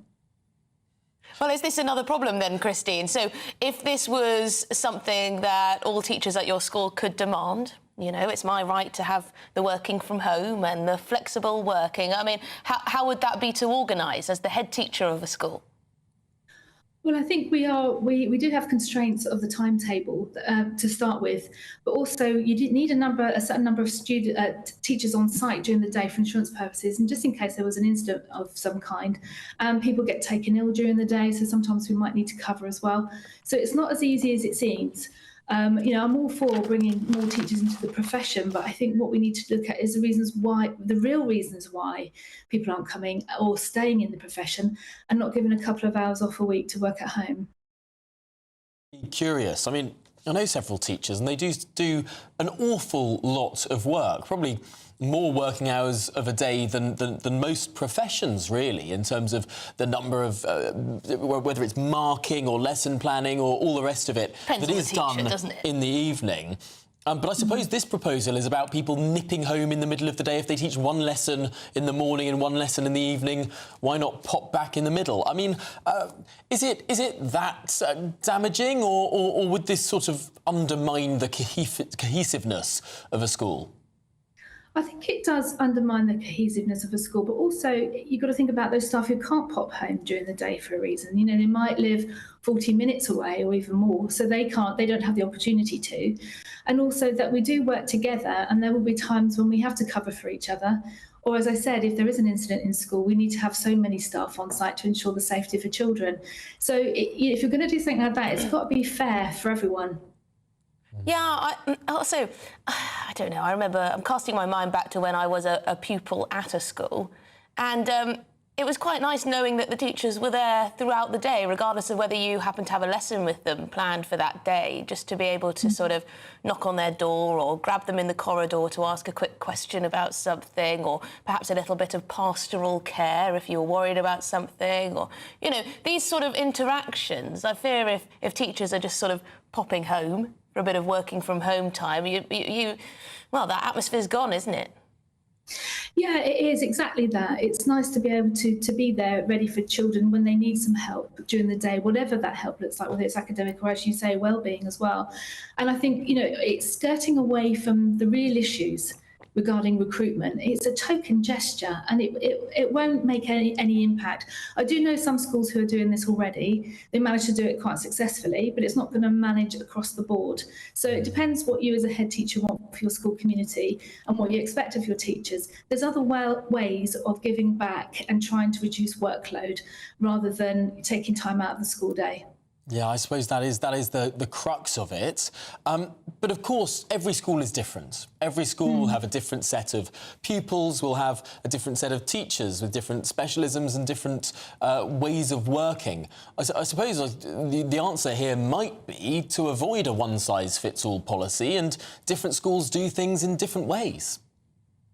Yeah, you've got to have the flexibility, what works for you. You know your staff, you know what the demands are, you know what your recruitment issues are as well. But I think it's detracting for the real reasons why people aren't coming to the profession or staying there. And what are those, Christine? Christine, what are the reasons why teachers are giving up on the profession? Well, if you look at some of the surveys that have been done about why people leave, it could be because of behaviour in schools, lack of support, workload generally. I think pay and conditions are improving. I think there's some good work being done on that. Teachers are paid a lot more money than they were a couple of years ago, but it's still not enough. So, for example, if you're a good maths or science graduate, what are you going to do unless teaching is your vocation? Are you going to go into teaching, or maybe go and get a job in finance in the city and earn a lot more money? It depends where it lies in life. And I know one of the reasons for doing this is to try and attract more women into teaching. But teaching is one of the best professions, if you are a family person, if you've got a family and you need to look after your children as well. I've raised 3 children, and yeah, I had some help from my in-laws, but being a teacher with the term time and the holidays that we could share together, that's invaluable. And why is it worth it for you then, Christine? I mean, you've got to the top of a school, you're a head teacher, you obviously put in a lot of graft and time. What made it worthwhile for you? I think because I could have a profession and I could be a mum as well. It was really important to me to spend that time with my children. And so therefore we did have the holidays together. So it's all about managing your professional life and your family as well. And I think, yeah, there has to be consideration for that. But I think given a couple of hours off during the term, during the week, is not enough to address those recruitment issues. And they need to look at what the real problems are. Well, Christine Cunliffe, always a pleasure to speak to you, head teacher of LVS Ascot. Thanks for joining us. Why does the government always have to think that they know best about the minutiae of how things like schools or businesses decide to behave? I mean, it's a politician god complex, isn't it? You don't understand everything. You don't need to boss everything. Anyway, we've got lots more coming up on today's show. We are going to get to that gender-fluid dog. We have found out what was going on there, and we're going to reveal all next. Join me, Nana Akwe, for an informative, interactive news programme with a difference. It's fun. No, he didn't say that, Dave. I'm so surprised. I think there's an element of truth to that. Join me from 3 p.m. every weekend, only on GB News, Britain's news channel. If you want your news to be straight talking... This is a nightmare for the Conservatives again. Down to earth. It's not just Nottingham where this is happening, is it? And most importantly, honest. Hard-working, middle-class taxpayers, they'll get their book thrown at them. Then catch me, Martin Daubney, Monday to Friday, 3 till 6 p.m. on GB News, Britain's news channel. GB News Breakfast, every day from 6 a.m. Luke Douglas Hugh is a plogger. It's the act of jogging and picking up litter at the same time. Oh, I thought it had something to do with cycling, but I was thinking of recycling. You better explain what the term is. Plogging originates really as an expression from Sweden, from someone called Erik Austen, who combined the two words of plocka in Swedish and jogging, so plogging. And what does plog uppa mean? Picking up. Oh, I see. Oh, I see. All right. Yeah. Oh, all right. Do you take a bag with you or something and you pick up rubbish? There you go. Absolutely, yeah. In terms of being a jogger, how do you combine the two? Because joggers wouldn't want to keep up the pace, Yeah, they wouldn't want to you? keep stopping to pick stuff up, would they? I'm the coastline runner. I run the coast collecting plastic pollution. Which mainly. coast? Well, I've done the whole of the East Coast, from Lowestoft to Leith. Wow. And then cut across from Edinburgh to Glasgow on the Grand Union Canal. Yeah. A few years ago, someone said, Luke, don't get all grand and stuff. You're not the coastline runner, you're just a plogger. And I thought, hang on a minute, what's that? And I looked into it, and I realised that that's what I was doing. Do you do it entirely on your own, or do you do it in groups? I do it. I originally started on my own. I got clapped off by a mayor in Great Yarmouth, but now more and more people join me, and I.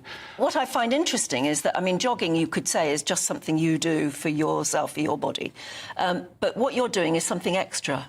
I mean, you're making a difference. Do you think you make much of a difference?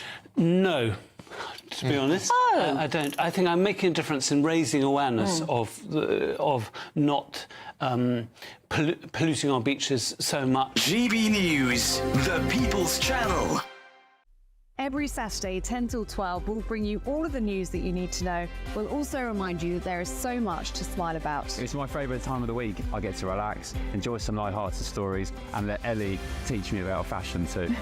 That's Saturday Morning Live, every Saturday, 10 till 12. Only on GB News, Britain's news channel.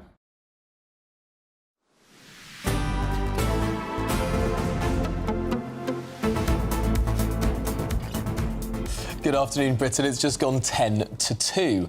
Now, a gender-fluid dog named Pablo Vittar, inspired by a Brazilian drag queen as it happens, has been caught at the centre of an LGBT row after it was used to promote a council at a Pride event.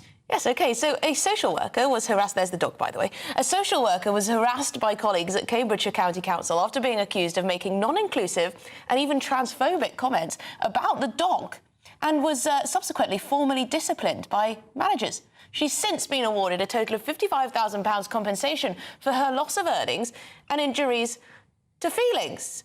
So this is a very 2024 story, isn't it, really? Everything about this story is bonkers. There's a gender-fluid dog. There's someone who was offended by the fact that someone dressed their dog up as a gender-fluid thing. And then there's somehow £55,000 in a payout because someone had hurty feelings. I mean, everything about this is bonkers. No, but it's the one who said something deemed transphobic who got the money. Yeah. Because she was found to have been treated badly by the council. But part of that money was for hurty feelings. So I think on both sides there's just nonsense. I don't know. I think you should be able to stand up to some ridiculous colleague talking about their gender-fluid dog, don't you think? Yes, but then you should... You should be able to make a joke about that. Of course. And then if you get fired as a result, or you lose some earnings as a result, you should be able to claim compensation. Yeah, for your loss of earnings. Because I can be gender-critical about not Adashers. For your hurt feelings. No, not for hurt feelings. Yeah. Not for hurt feelings. But I don't quite understand how a dog is gender fluid. I mean... Well, that's another question, isn't it? Dogs don't have the sort of concept of sort of gender that humans do, as far as I'm aware. As far as I'm aware, there are girl dogs and boy dogs. So sex matters when it comes to dogs, does it, Tom? Well, I just think that dogs don't really have... They don't have a gender identity? I don't think they do. Well, what if that Dashan believes that it's born a woman? When it was assigned male at birth. Tom, you bigot. He's a bigot. I have to say, I think that in this case, it might be the owners doing a bit of projecting upon the dog, rather than this being an innate sense of the dog itself. Our producer told us a little earlier that he had a tortoise, a pet tortoise, and thought it was a boy. Very much turned out to be a girl as it became pregnant. And these are all of the babies of the tortoise. He's Baby got tortoises. 40 tortoises now. Doesn't know what to do with them, but keeping them all, of course. Adorable things. But I suppose this is, in a sense, a gender-fluid animal.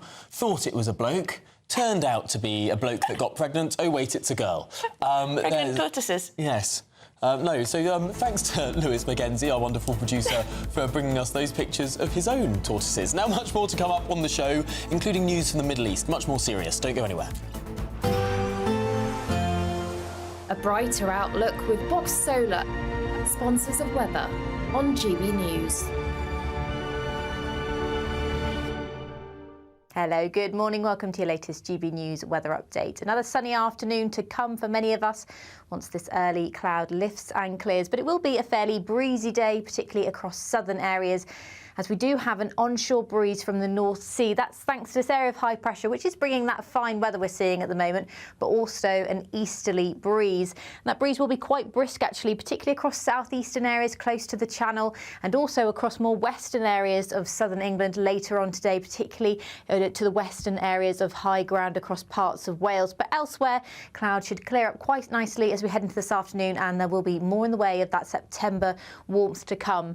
Perhaps still a bit of cloud lingering around the eastern coast of northern Scotland. We could still see some fog across some areas up here, but for most of us it will be a dry and fine day through the rest of today. And the winds will be lighter across more northern areas, so across the northwest it will chill off a little actually as we head into this evening. But whilst the sun's still up, temperatures in the high teens for many of us. Bit of cloud already starting to come in across northeastern areas of England, parts of East Anglia and the southeast this evening, and that cloud will probably be a bit more extensive tonight compared to recent nights across many eastern areas of England as well as Scotland. So it will probably be quite a cloudy night across these eastern areas. Across the west, though, another clear and starry night to come. And with clearer skies and light winds across northwestern areas, temperatures could dip down close to zero, but for most of us, a fairly mild night for the time of year as that brisk breeze continues across more southern areas. So another pretty breezy day to come across the south tomorrow. And as I said, probably a little bit of a cloudier start. The cloud will last just that much longer, I think, through Thursday, lingering more so across eastern coasts of northern England as well as Scotland through more of the day. But further west, plenty more sunshine to come through the day. And in the sunshine, still temperatures reaching the mid-20s. Bye-bye. That warm feeling inside. From Boxed Boilers, sponsors of weather on GB News.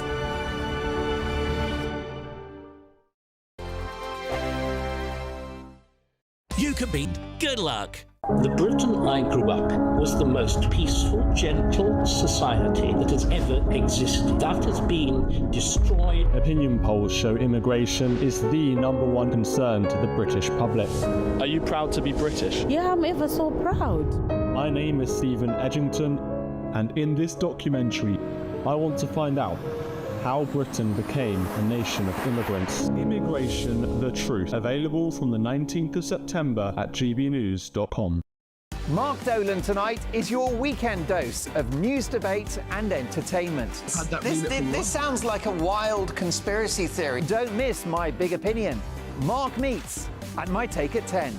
Democracy is a funny old thing. And we don't do boring, not on my watch.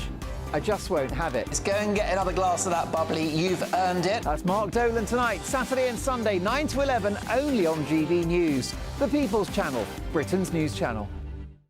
Hi there, I'm Michelle Dewberry and I'm going to take a second to tell you all about my show, Dubes & Co. We start off with the issues of the day. We then bring in both sides of the arguments. We get rid of the disrespect. And then you throw me into the mix. And trust me, I'll tell it exactly how it is. And then, of course, the magic ingredient, you at home. We mix it all together and what have we got, in my opinion, the best debate show in town. Monday to Friday, 6 till 7 on GB News, Britain's news channel. Welcome to State of the Nation, daily plunge into the stories shaping our country. I'm Jacob Rees-Mogg, and Monday to Thursday we bring you the insights, the facts, the truth about how our country is being governed. Because what happens in Downing Street matters down your street. Tune in to State of the Nation every Monday to Thursday, 8 to 9 o'clock. Only on GB News, the People's Channel, Britain's news channel.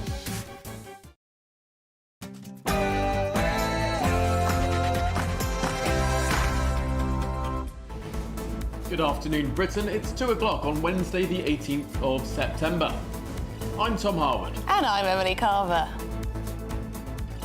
Deadly bleeper bombs. Israel's Mossad spy agency placed explosives in thousands of Hezbollah pages before they detonated across Lebanon. Israel is yet to comment. We'll have the latest. Reforming the NHS. Health Secretary Wes Streeting tells GB News he does not want to be the fun police and ban cake in offices. But he says the right will have to accept some nanny statism and higher taxes. Yes, to fund it, I guess. Inflation rates have held steady at 2.2% despite a jump in airfares. So are consumers really feeling this?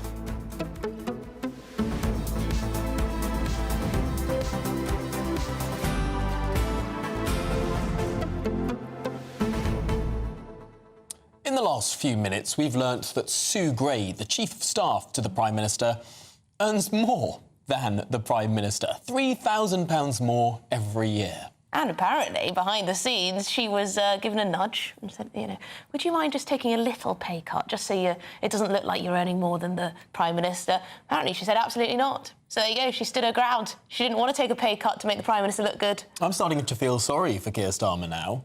I'm starting to feel... You are absolutely not. I'm starting to feel that this guy, we're all told he's the Prime Minister. We're all told he's making the decisions. But clearly he's not at the top of the tree when it comes to income. Is he not at the top of the tree when it comes to running the country either? Is the country actually being run by someone who's been, well, partly running the civil service for the last decade or so? Yeah. Is the country actually now being run by Sue Gray? And of course, she was totally impartial at the time. Of course. Naturally.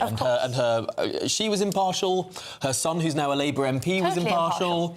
When she moved from being in the civil service and, of course, investigating Boris Johnson and then became suddenly the Chief of Staff to the Leader of the Opposition, that was entirely impartial as well. Always impartial. Always, always. Best and brightest in our civil service. But yes, it does look a bit odd, doesn't it? So great. But then, to be fair, there are NHS managers who earn more than the Prime Minister. There are heads of councils, aren't there? Yes. Who earn more. There are many a job paid for by the public purse that is paid more. Probably whoever's leading on HS2 is probably paid more. And yet, I don't know about you. I think This is a bit close to home, though, isn't it? £167,000 a year for Keir Starmer. It's a huge salary. It's not enough, though, is it, to keep him in the lifestyle he's become accustomed to? It's a top 1% salary. And I would be amazed if this... He is the Prime Minister. If this top lawyer for decades hadn't saved a little bit away. This person who was paid just gargantuan amounts of money as one of the most senior human rights lawyers in the land, and then the Director of Public Prosecutions, a man with a pension so gold-plated that the House of Commons legislated for it individually. There was a statutory instrument laid during the coalition years entitled The Pension of Mr Keir Starmer. I mean, that's how much cash this guy has, and yet he's accepting gifts. He needs his glasses bought He for needs him. a Brioni suit, and those cost thousands, you know. He needs to have the Gucci glasses. Can't just be having Specsavers, you know, as if. Anyway, thoughts? gbnews.com/USA. Always welcome. We will get to some very soon because some of you are very funny indeed. But first, it's the news headlines with Sam Francis.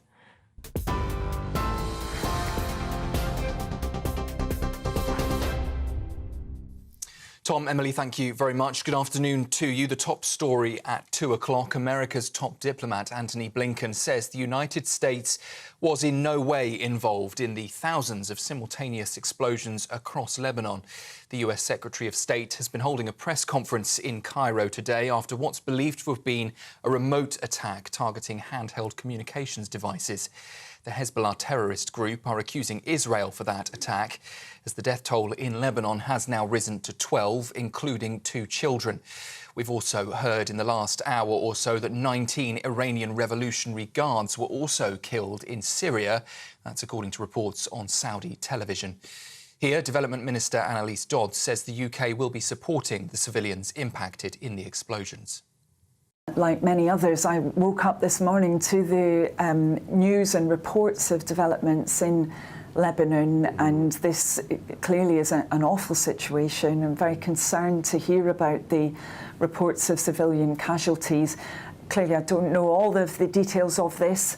As I say, we woke up to this news, but the UK will be working with, particularly with our humanitarian partners in the region. Plenty more on that story with our Home and Security editor, Mark White, later this hour.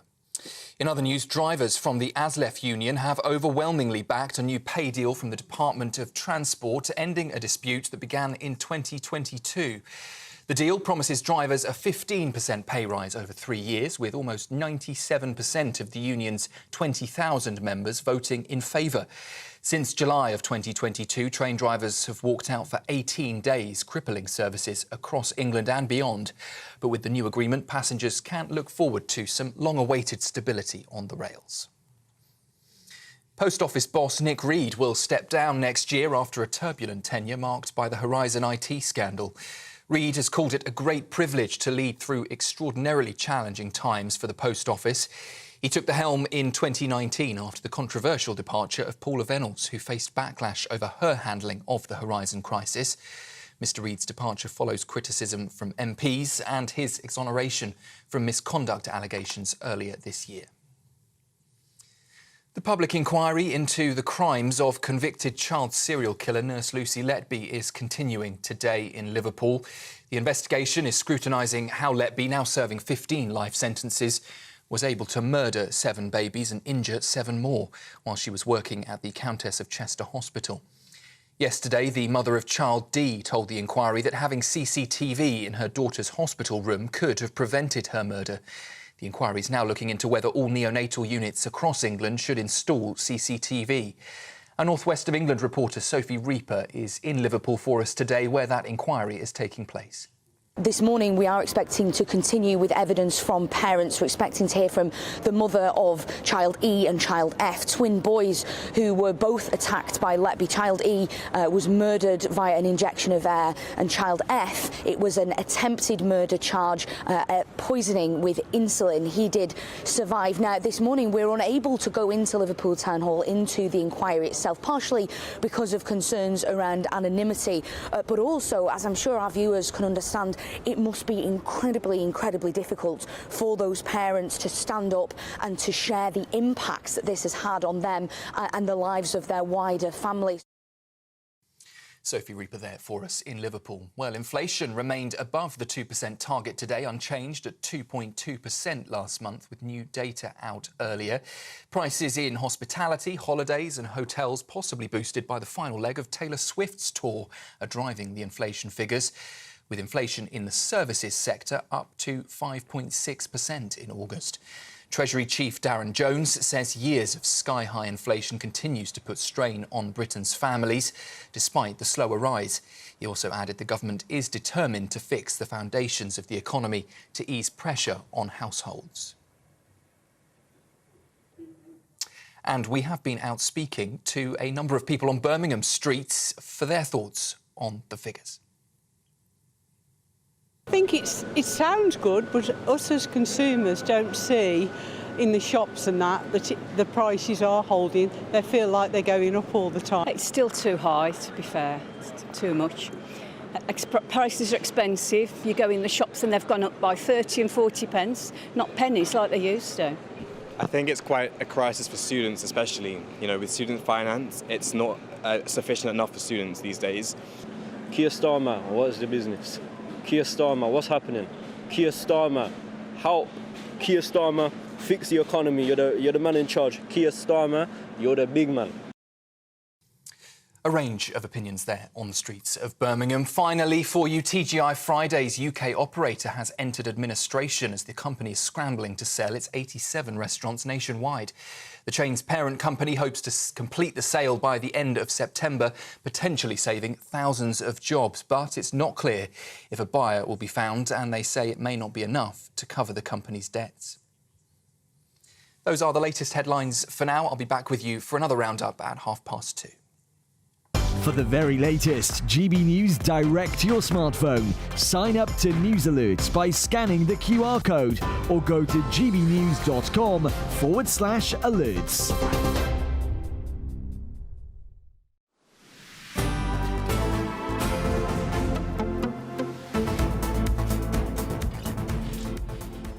In the Middle East, at least 12 people have been killed, nearly 3,000 injured, including members of the Hezbollah terrorist group. Now, the incident happened when their pagers exploded in what's being described as the biggest security breach since fighting broke out with Israel almost a year ago. Well, delighted to be joined in the studio now by GB News Home and Security Editor Mark White. And Mark, it was about this time yesterday when we first started to hear of this remarkable operation. Yes, indeed, and we didn't really appreciate just the enormous scale of what had gone on. And still now, 24 hours on, news breaking all the time on this, and the latest we're getting from Al Hadath TV channel in Saudi Arabia is that 19 Iranian Revolutionary Guard members have been killed and 150 others wounded in these pager blasts. Now, that proof, I think, if proof were ever needed about the close links of this axis of terrorism that sees Iran at the head and the likes of Hezbollah, Hamas, the Houthis in Yemen, you know, why would these Iranian Revolutionary Guard operatives, you would think, have these pagers unless they were so closely linked to the terrorist group Hezbollah? And the knock-on effects of this targeted attack through these pagers, Hezbollah, there are rocket sirens now in northwest Israel, are there not? People taking shelter as potentially rockets are coming over the border. You've also got Syria involved as well, potentially. Of course, Western leaders talking about the need to de-escalate. But what are the chances of that? Well, I mean, the hope is they can de-escalate, but I think that without a doubt there will be significant retaliation. Hezbollah will need to get itself back into a position that it's able to do that. It was able to, according to our sources, launch about 10 rockets into northern Israel. Just an hour ago, we reported on that last hour. They have all impacted areas, some close to communities. One started a fire, but no injuries reported. But it shows, of course, they still have capability. They are much more capable than Hamas was, for instance, who have, you know, even though the Israelis have gone into Gaza to dismantle Hamas, still to this day will launch semi-regularly rockets into Israel. And Hamas, Hezbollah is much more powerful in terms of the men-at-arms that they have, and also the rockets, the missiles and the drones. Now, for many years, we've known that Hezbollah is funded by Iran, and well funded by Iran, as you say, an absolutely enormous arsenal, far outstretching anything that Hamas has. But are we only now... What's this we're just seeing to now? say, this is the images of that rocket attack and the fire that has been caused by one of the rockets that landed. You can see very close to that community in northwestern Israel there. So a determination absolutely on behalf of the Israeli military to go after Hezbollah, and that was the Israeli cabinet that ordered the widening of the war goals to try to go after Hezbollah. Sorry, Tom, you were saying. I was going to say these 19 members of the Iranian Revolutionary Guard that have been killed in this attack, having Hezbollah-associated pages on their person, the Iranian ambassador to Lebanon being injured, I think partially blinded by this attack as well. Are we only now learning with fairly definitive proof that it's not just money that Iran is giving to Hezbollah, but its commands, its direction? In many ways, Hezbollah might well be acting as an arm's-length unit of the Iranian Revolutionary Guard. I think you're absolutely right. You know, they've always had plausible deniability about just how closely linked and aligned they are to these groups in terms of their day-to-day operations. So we've always known that Iran is the main backer and financier of Hezbollah, the Houthis, Hamas.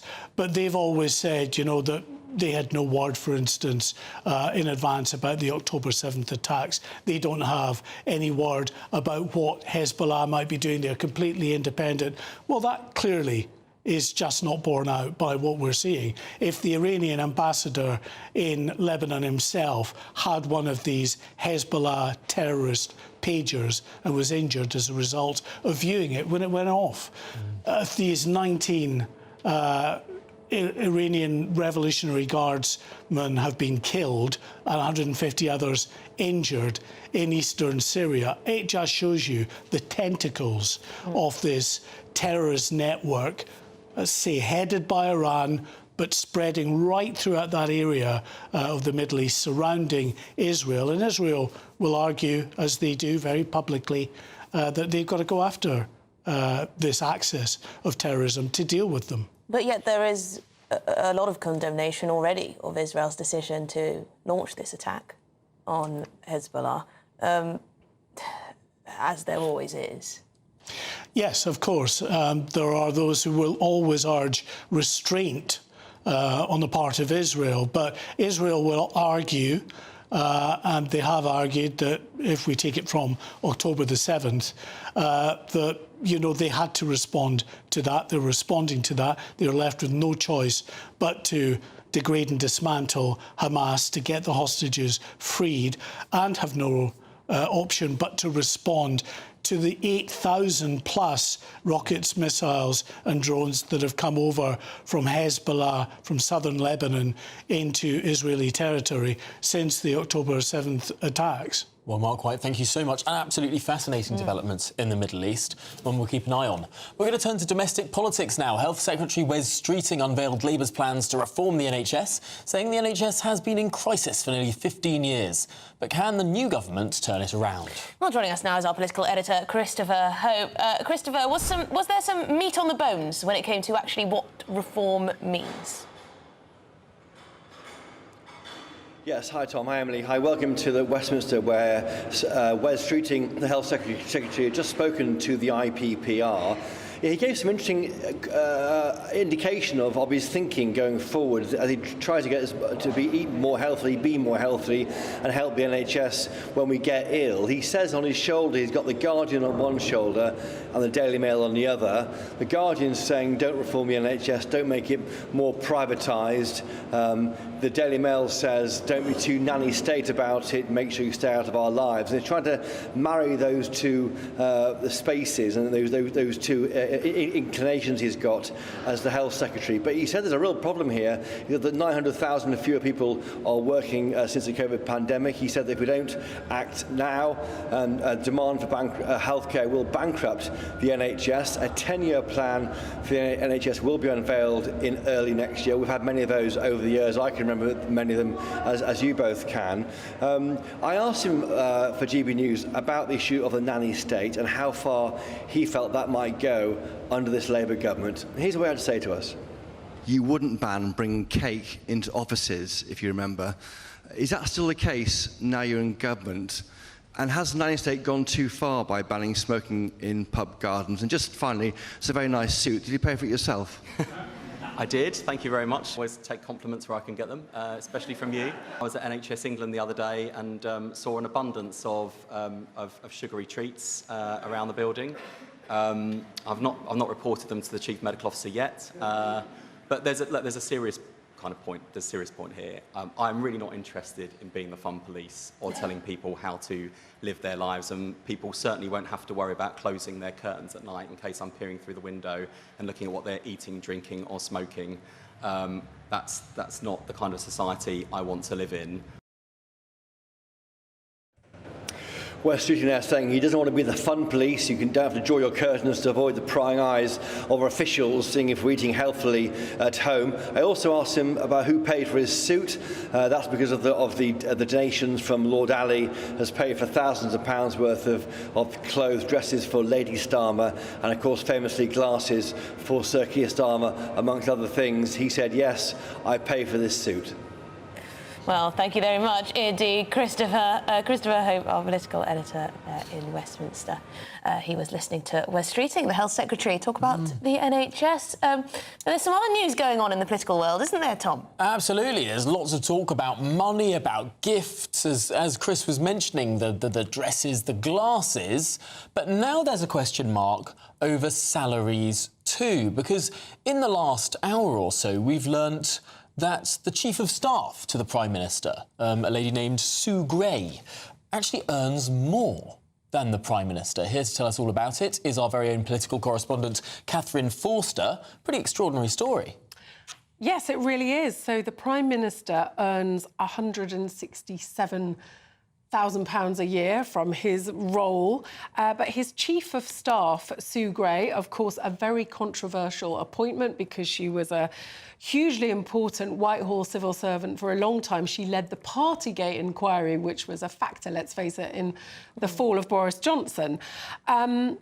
She is apparently on more than the Prime Minister, £3,000 more, £170,000. Now, it is said that it was suggested that she might want to go for a few £1,000s less to avoid this very story that's now being reported, and she declined. I would say subsequently an unnamed Labour source has apparently said that she's the only pensioner in the country to get a pay rise. The Conservatives have retweeted the original story and made it into an attack ad. And Dominic Cummings, remember him, Boris Johnson's Chief of Staff, has put out a very acerbic post on X saying that the dresses and the spectacles and Sue Gray, all this proves that this government is as good as politics as Rishi Sunak and Liz Truss. Now, Dominic Cummings did not have a high opinion of any of the recent Tory leaders. No one. Does he have a high opinion of anyone? Besides himself. I just tried to look up the image on the message he posted on X. I noticed that his cover photo is a picture of William Pitt the Younger, who I suppose he probably thinks was the last good Prime Minister in the late 1700s. Also, the new president of El Salvador seems to be there as well. So there you go. Interesting cover photo. So he does have some heroes, I think. Oh, and also, of course, the first leader of Singapore. Away from Keir Starmer, if I were a cabinet minister, say if I was David Lammy or Wes Streeting, I'd be a bit miffed. Who's this Sue Gray taking all the money? The real Prime Minister. The real Prime Minister. Catherine Forster, thank you so much for that. Yeah, well, we've got much more to come on the programme, of course, including we're going to be back with... What are we going to do? Inflation. Yeah. Yes, it's sticky. 2.2%. Will they cut interest rates, though? Will they? Will they do it? Next.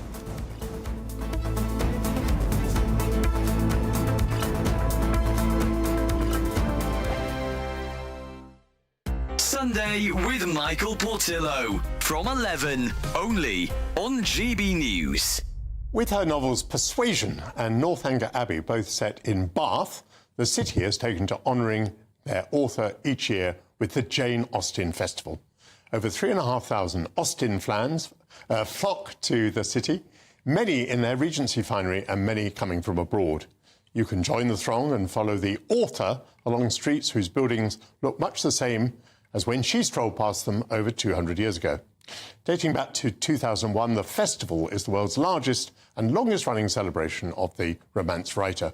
Originally created by the Jane Austen Centre in Bath and running over the course of one weekend, 23 years on, it's grown into a 10-day festival with more than 80 events. And to tell us more, I'm delighted to be joined now by author and broadcaster Jenny Trent Hughes. Jenny, let's have a look at you. You look absolutely splendid. Well, welcome to GB News. Tell me a little bit about what you're wearing. I'm wearing, well, usually I have a character called the Queen of All Hearts, and I have a fantastic outfit designed by Bath Theatrical. I was on the way up to you this morning. I was so excited I was going to meet you finally, and because of the trains, I didn't get to come. So I had to run back to my boat. I live on a boat, which is why the background is a bit odd, and I'm in a Regency outfit. Well, look, I'm absolutely delighted that you have put the outfit on for us, because also someone was bringing a dress to you and her train was cancelled as well. So dressing up is obviously a big part of it. Have you any idea how many people dress up in order to participate? Quite a few thousand. GB News, the People's Channel. I'm Christopher Hope. From pop stars to politicians, I'll interview anybody in a pub who's got a political opinion. Join me every Friday on Spotify, Apple Podcasts, YouTube or gbnews.com, or wherever you get your podcasts. This is GB News, the People's Channel. If you want your news to be straight talking... This is a nightmare for the Conservatives again. Down to earth. It's not just Nottingham where this is happening, is it? And most importantly, honest. Hard-working, middle-class taxpayers, they'll get their book thrown at them. Then catch me, Martin Daubney, Monday to Friday, 3 till 6 p.m. on GB News, Britain's news channel. Join me, Nana Akweer, for an informative, interactive news programme with a difference. It's fun. Oh, no, he didn't say that, though. I'm so surprised. I think there's an element of truth to that. Join me from 3 p.m. every weekend, only on GB News, Britain's news channel.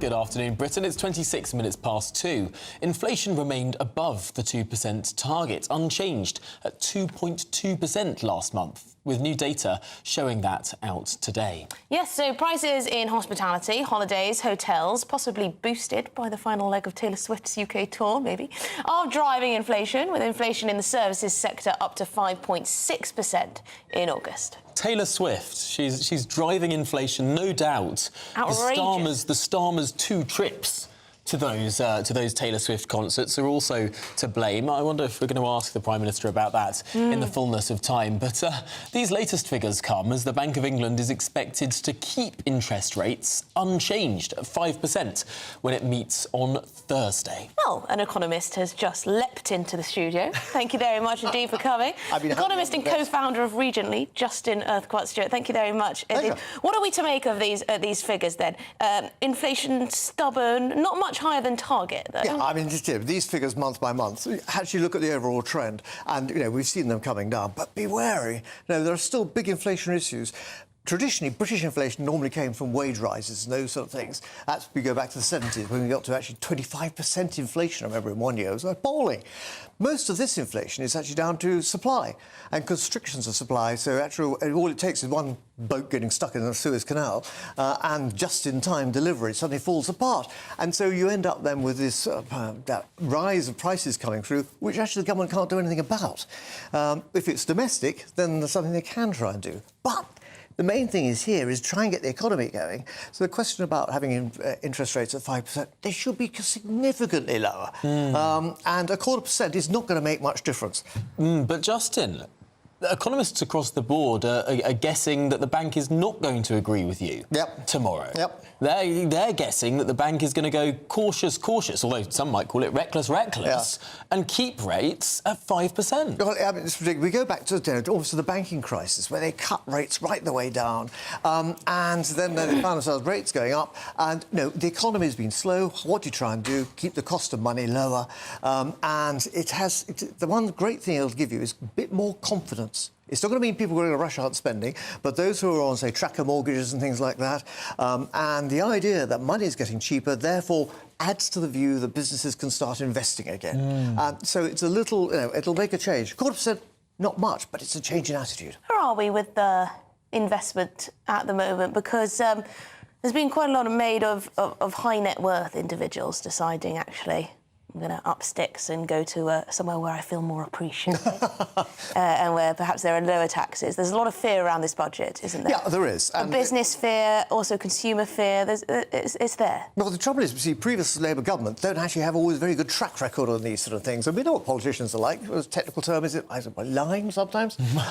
But in terms of actually what will be happening here is that, they're trying to get the bad news out of the way first, but it's going to be very difficult. What we need to look is actually how can we get finance into businesses, not by government money.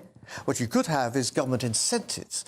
We've got the Enterprise Investment Scheme. You could make that on a regional basis, so more money can go into the regions to do it. The government doesn't have to spend anything. Provide the guarantees and support, so if you actually, businesses get into trouble, they can then claim if it goes bust. But it doesn't cost the government anything, and things at least not up front. Not up front. But there is fear that actually we are potentially going to see a huge amount of fiscal consolidation. So there's going to be spending cuts and there are going to be tax rises at a time when our economy is trying to recover. Is there a risk that this sort of, I suppose we could call it austerity 2.0, might choke off that recovery? Well, very easily indeed. And that's it. Life is very fragile. There's only a certain amount the government can do. Again, go back to the question of inflation. It's overseas inflation that impacts on this. And so last year, when we had the Prime Minister saying, I'm going to cut inflation, he can't. It's not within his bailiwick to do so. What he can try and do is actually make sure that the taxation is more encouraging to investment, domestic investment and overseas investment.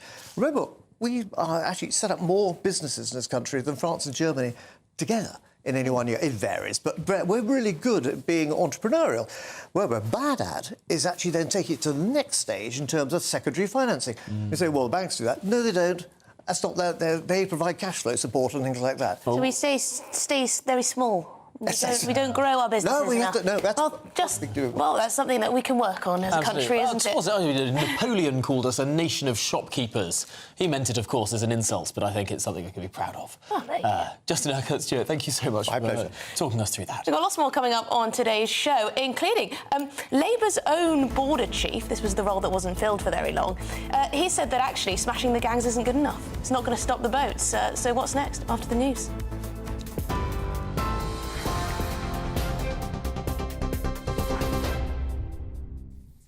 Very good afternoon to you from the newsroom at 32 minutes past 2. The latest on the news from the Middle East, and Hezbollah has launched rockets on Israel, marking the first cross-border attack since explosions rocked Lebanon. The terrorist group have accused Israel for what it believes to have been a remote attack targeting handheld communications devices.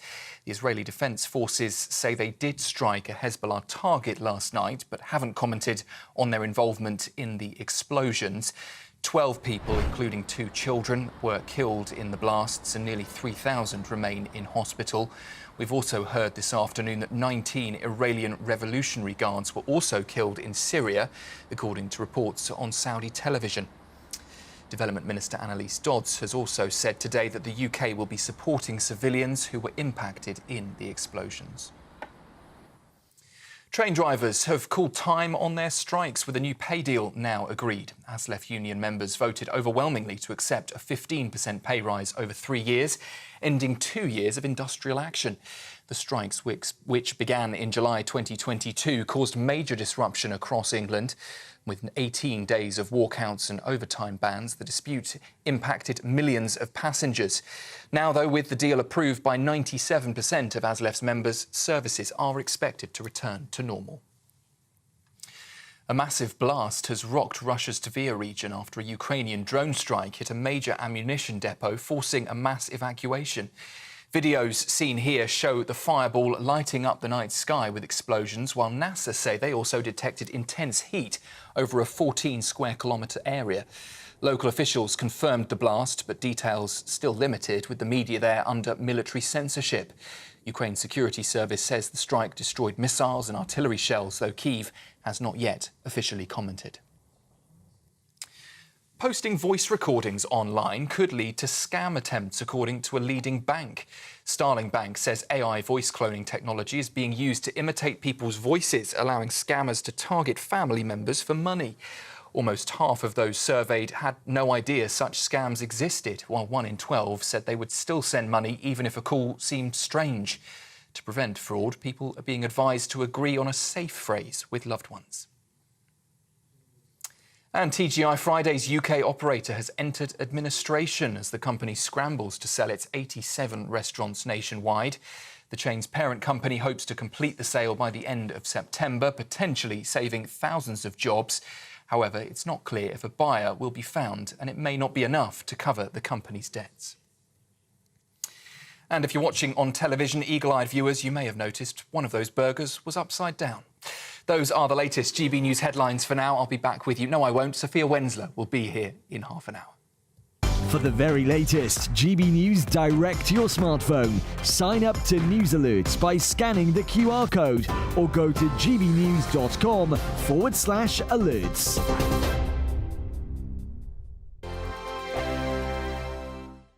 Hello, good morning. Welcome to your latest GB News weather update. Another sunny afternoon to come for many of us once this early cloud lifts and clears, but it will be a fairly breezy day, particularly across southern areas, as we do have an onshore breeze from the North Sea. That's thanks to this area of high pressure, which is bringing that fine weather we're seeing at the moment, but also an easterly breeze. And that breeze will be quite brisk, actually, particularly across southeastern areas close to the Channel, and also across more western areas of southern England later on today, particularly to the western areas of high ground across parts of Wales. But elsewhere, clouds should clear up quite nicely as we head into this afternoon, and there will be more in the way of that September warmth to come. Perhaps still a bit of cloud lingering around the eastern coast of northern Scotland. We could still see some fog across some areas up here, but for most of us it will be a dry and fine day through the rest of today. And the winds will be lighter across more northern areas, so across the northwest it will chill off a little actually as we head into this evening, but whilst the sun's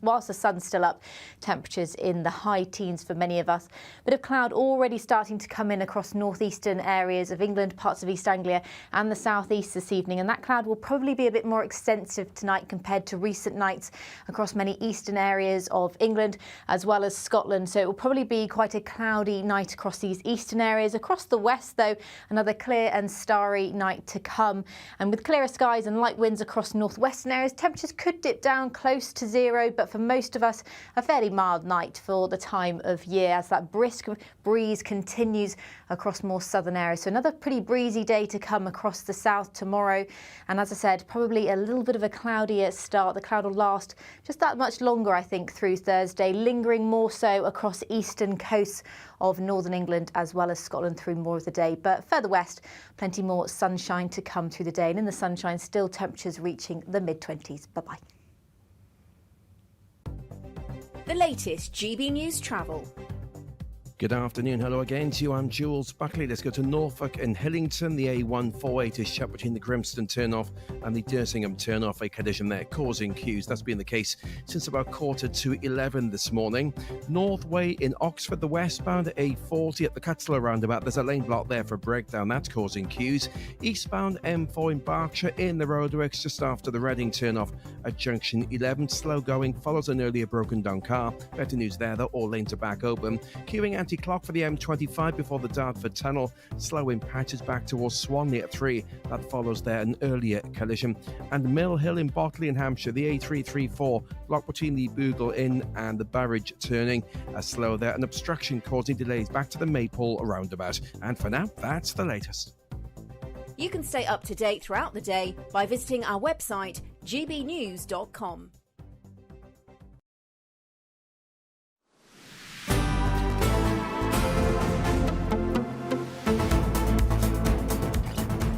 Good afternoon, Britain. 38 minutes past 2 is the time, and there's plenty more coming up on today's programme. But before that, of course, Martin Daubney is up at 3 o'clock. And Martin, what's coming up on your show?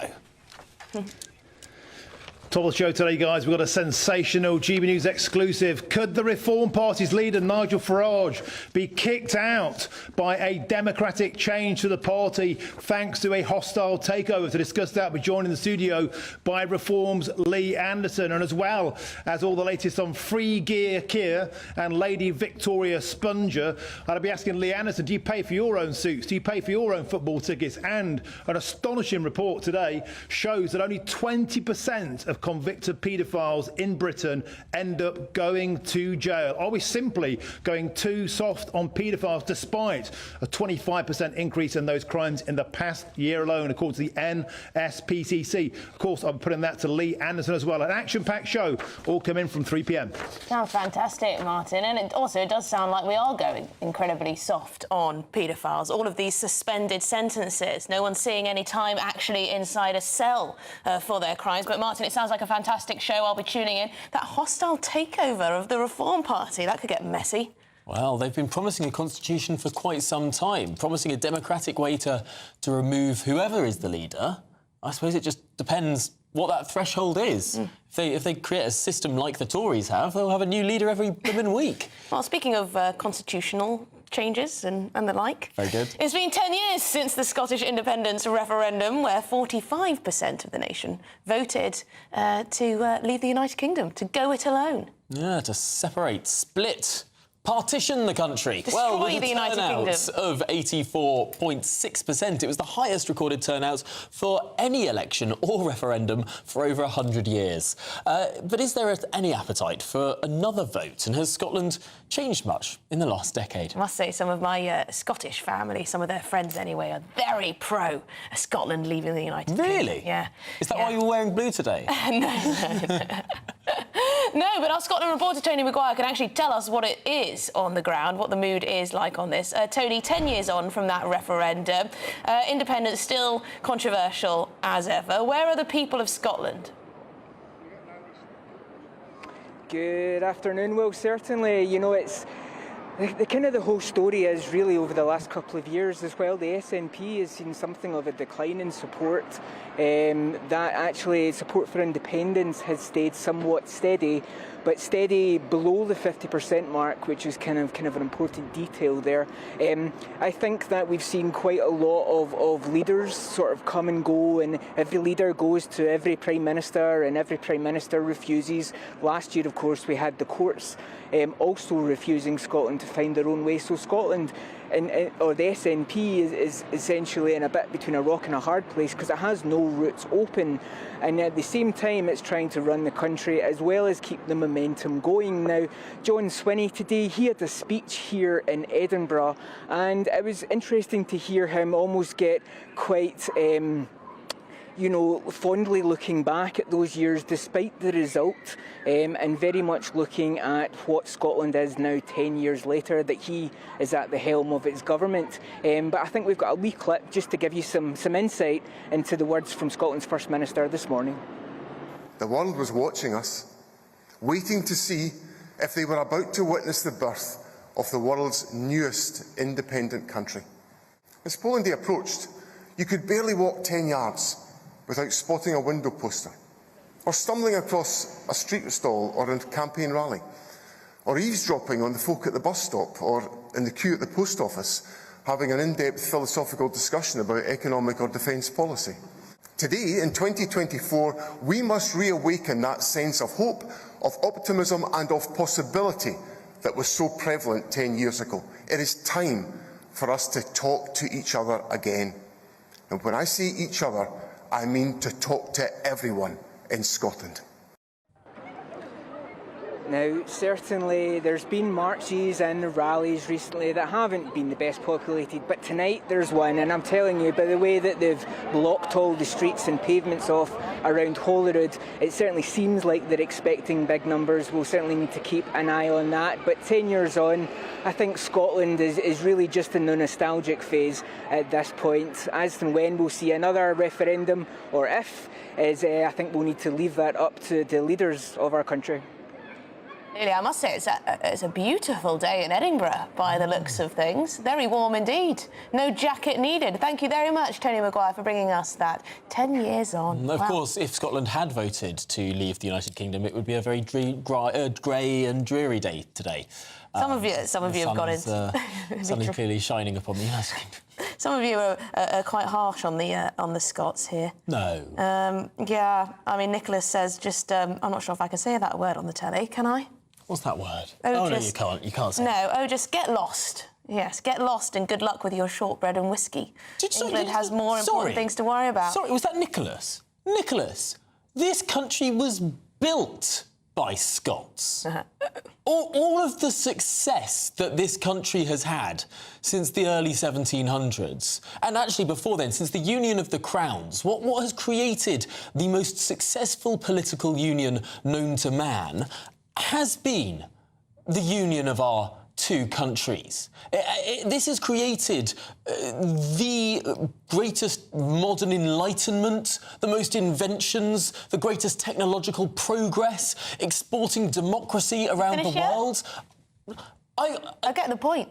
I just cannot stand English people saying, go away, Scotland. Yeah, no, but hang on. There are a lot of people who are just sick of all the hatred of the English coming from north of the border. And I say that as someone who is half Scottish. Well, there is a lot of it. But there is a lot of blaming England for everything. There is a lot of it. That is completely misplaced. Forgive some Englanders who might then be, these English people are mistaken. These people think that the SNP speaks for Scotland. Yeah. I think, well, there's going to be an election in the next 12 or so months in Scotland. For quite a lot of people, though. And I think we're going to learn, given that the number of SNP MPs collapsed into single digits from over 50, I think we're going to learn, actually, that the SNP really does not speak for Scotland, and Scotland will vote in a very, very different way. You go on an annual pilgrimage to the Adam Smith statue, don't you, in Edinburgh? I've had annual pilgrimage. Many selfies with the Adam Smith statue. We all have our heroes, yes? We've got lots more coming up on today's show. We are going to be finding out what exactly that border security commander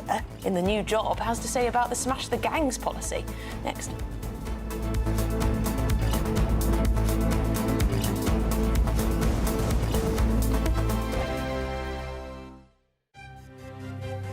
GB News Breakfast, every day from 6 a.m.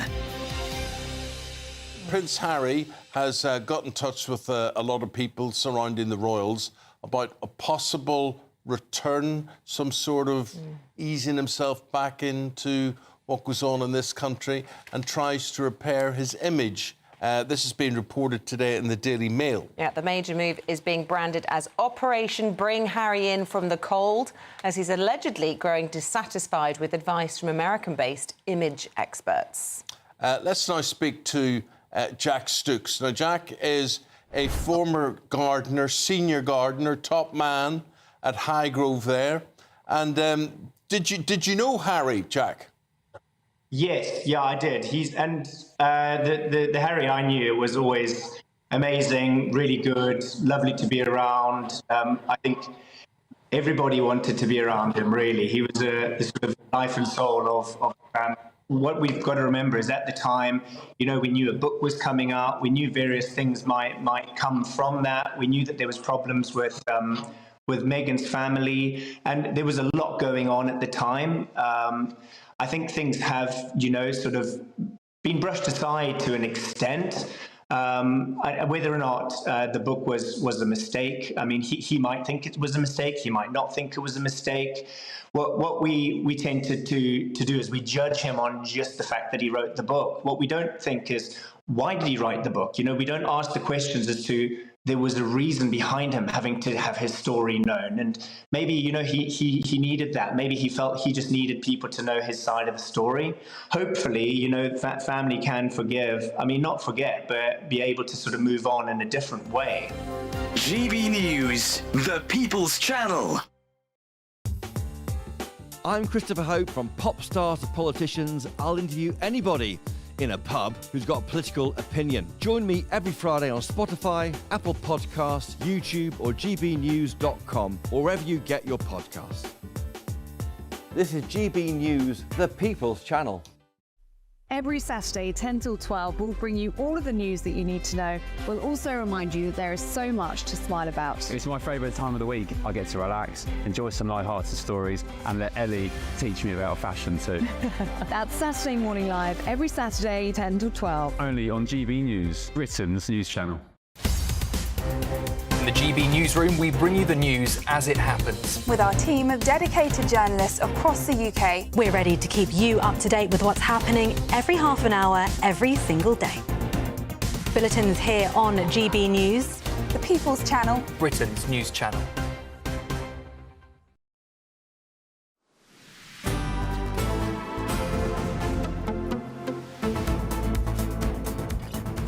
Master Keir Starmer's new border chief has emphasised that the UK needs a strategy to deter small boat crossings, in addition to the Prime Minister's focus on dismantling the people smuggling gangs. Oh, we need a strategy, do we? We need a strategy. So we've hired a very expensive border security expert to tell us that we need a strategy. Smash the gangs, not enough. Not enough. The Prime Minister has been vocal about his commitment to addressing the Channel migrant crisis by targeting these gangs, insisting that he's absolutely convinced that smashing the gangs is the best way forward. Well, joining us to discuss this all is the former Chief Immigration Officer of UK Border Force, Kevin Saunders. Kevin, am I right to be a little bit gobsmacked here that the debate in government was really, should we have a strategy or should we not have a strategy? Oh, you're bang on, completely right. I mean, I was astonished, like everybody else, to hear the new Border Force commander saying that we needed a big deterrent to stop the people as well as smashing the gangs. And I mean, we've been saying this for donkey's years. This isn't anything new. We knew we have to have a big deterrent to stop the people, to convince people not to come to the UK. And now the new Border Force commander has come out and said it as well. One wonders if he'll have a job tomorrow, quite honestly. Is this a bit of a poison chalice, this position? It took a little while for them to fill the role, didn't it? Because there are so many obstacles, aren't there, in terms of trying to enforce our borders? Well, let's be honest. Martin Hewitt wasn't even the first choice to do the job. The first choice was Neil Basu, who looked at it and said, "No way, Jose. This is a no-win job." And it is a no-win job. He can't possibly win. I mean, you will remember with the previous Border Force commander that we had, Dan O'Mahony, former Royal Marine gentleman, who said he was going to stop the boats. Well, he didn't. He got the sack and he got the blame. So I'm afraid Mr. Hewitt will probably go the same way. Give him a couple of years, and then the Labour Party will get rid of him and blame everything on him. I feel sorry for the chap, really. I can't think why he took the job. Well, hopefully it's out of, commitment to the security of our borders, love of country, respect for the British public, and understanding that people are concerned about this issue and want to get the government to control this. Hopefully it's all of those things. Hopefully he's not expecting an easy ride. Well, he's not going to get an easy ride, and with a publicity like that, you ought to work for the Home Office. This is a no-win situation. To smash the gangs, you have got to, first of all, have a huge deterrent to stop the people wanting to come. After all, if nobody wants to cross the channel, you won't need gangs. And we've been at this since 2001. Now, we did have success with the lorries because we made it virtually impossible to get across Dover-Calais in the back of a lorry. Boats we can't control. The French are saying they are now deploying 1,700 people to the beaches, but you're looking at a 200-mile stretch of coast, which they've got to police, and that's difficult. That's difficult. I mean, they're stopping about 40%. Yeah, I mean, Kevin, and yesterday we just hit that 10,000 milestone just since Labour got into power at the beginning of July. I mean, it is crazy. Kevin, thank you very much. Kevin Saunders, former Chief Immigration Officer at the UK Border Force. Should we end with some views? Let's end with some views. You've been very active writing in throughout the programme, so let's get some of those up now. Yeah, Dawn, this is on the Sue Gray. Sue Gray earning, Chief of Staff, earning more than the Prime Minister, £3,000 more a year.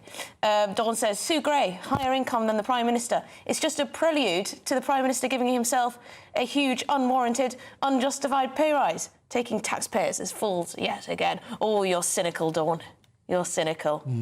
Doreen says, funny that Sue Gray has such a lucrative job now. Must be a huge coincidence that she has it after being key in the downfall of Boris. Yes, lots of you were blaming Sue Gray for Boris Johnson being booted out. Yeah, lots of comment on Sue Gray and that extraordinary issue. But, of course, a few people writing in about Scotland as well, 10 years today. Now, lots of people, I have to say, writing in didn't quite agree with me. No. About, there wasn't a lot of love for Scotland, although I have to say, where was it? I've just lost it. He's trying to find the one that There we go. Angela, thanks, Tom, for sticking up for the Scots. Some people need to educate themselves. So I'm going to read out Angela's. And I love most Scots, just not the ones who hate England.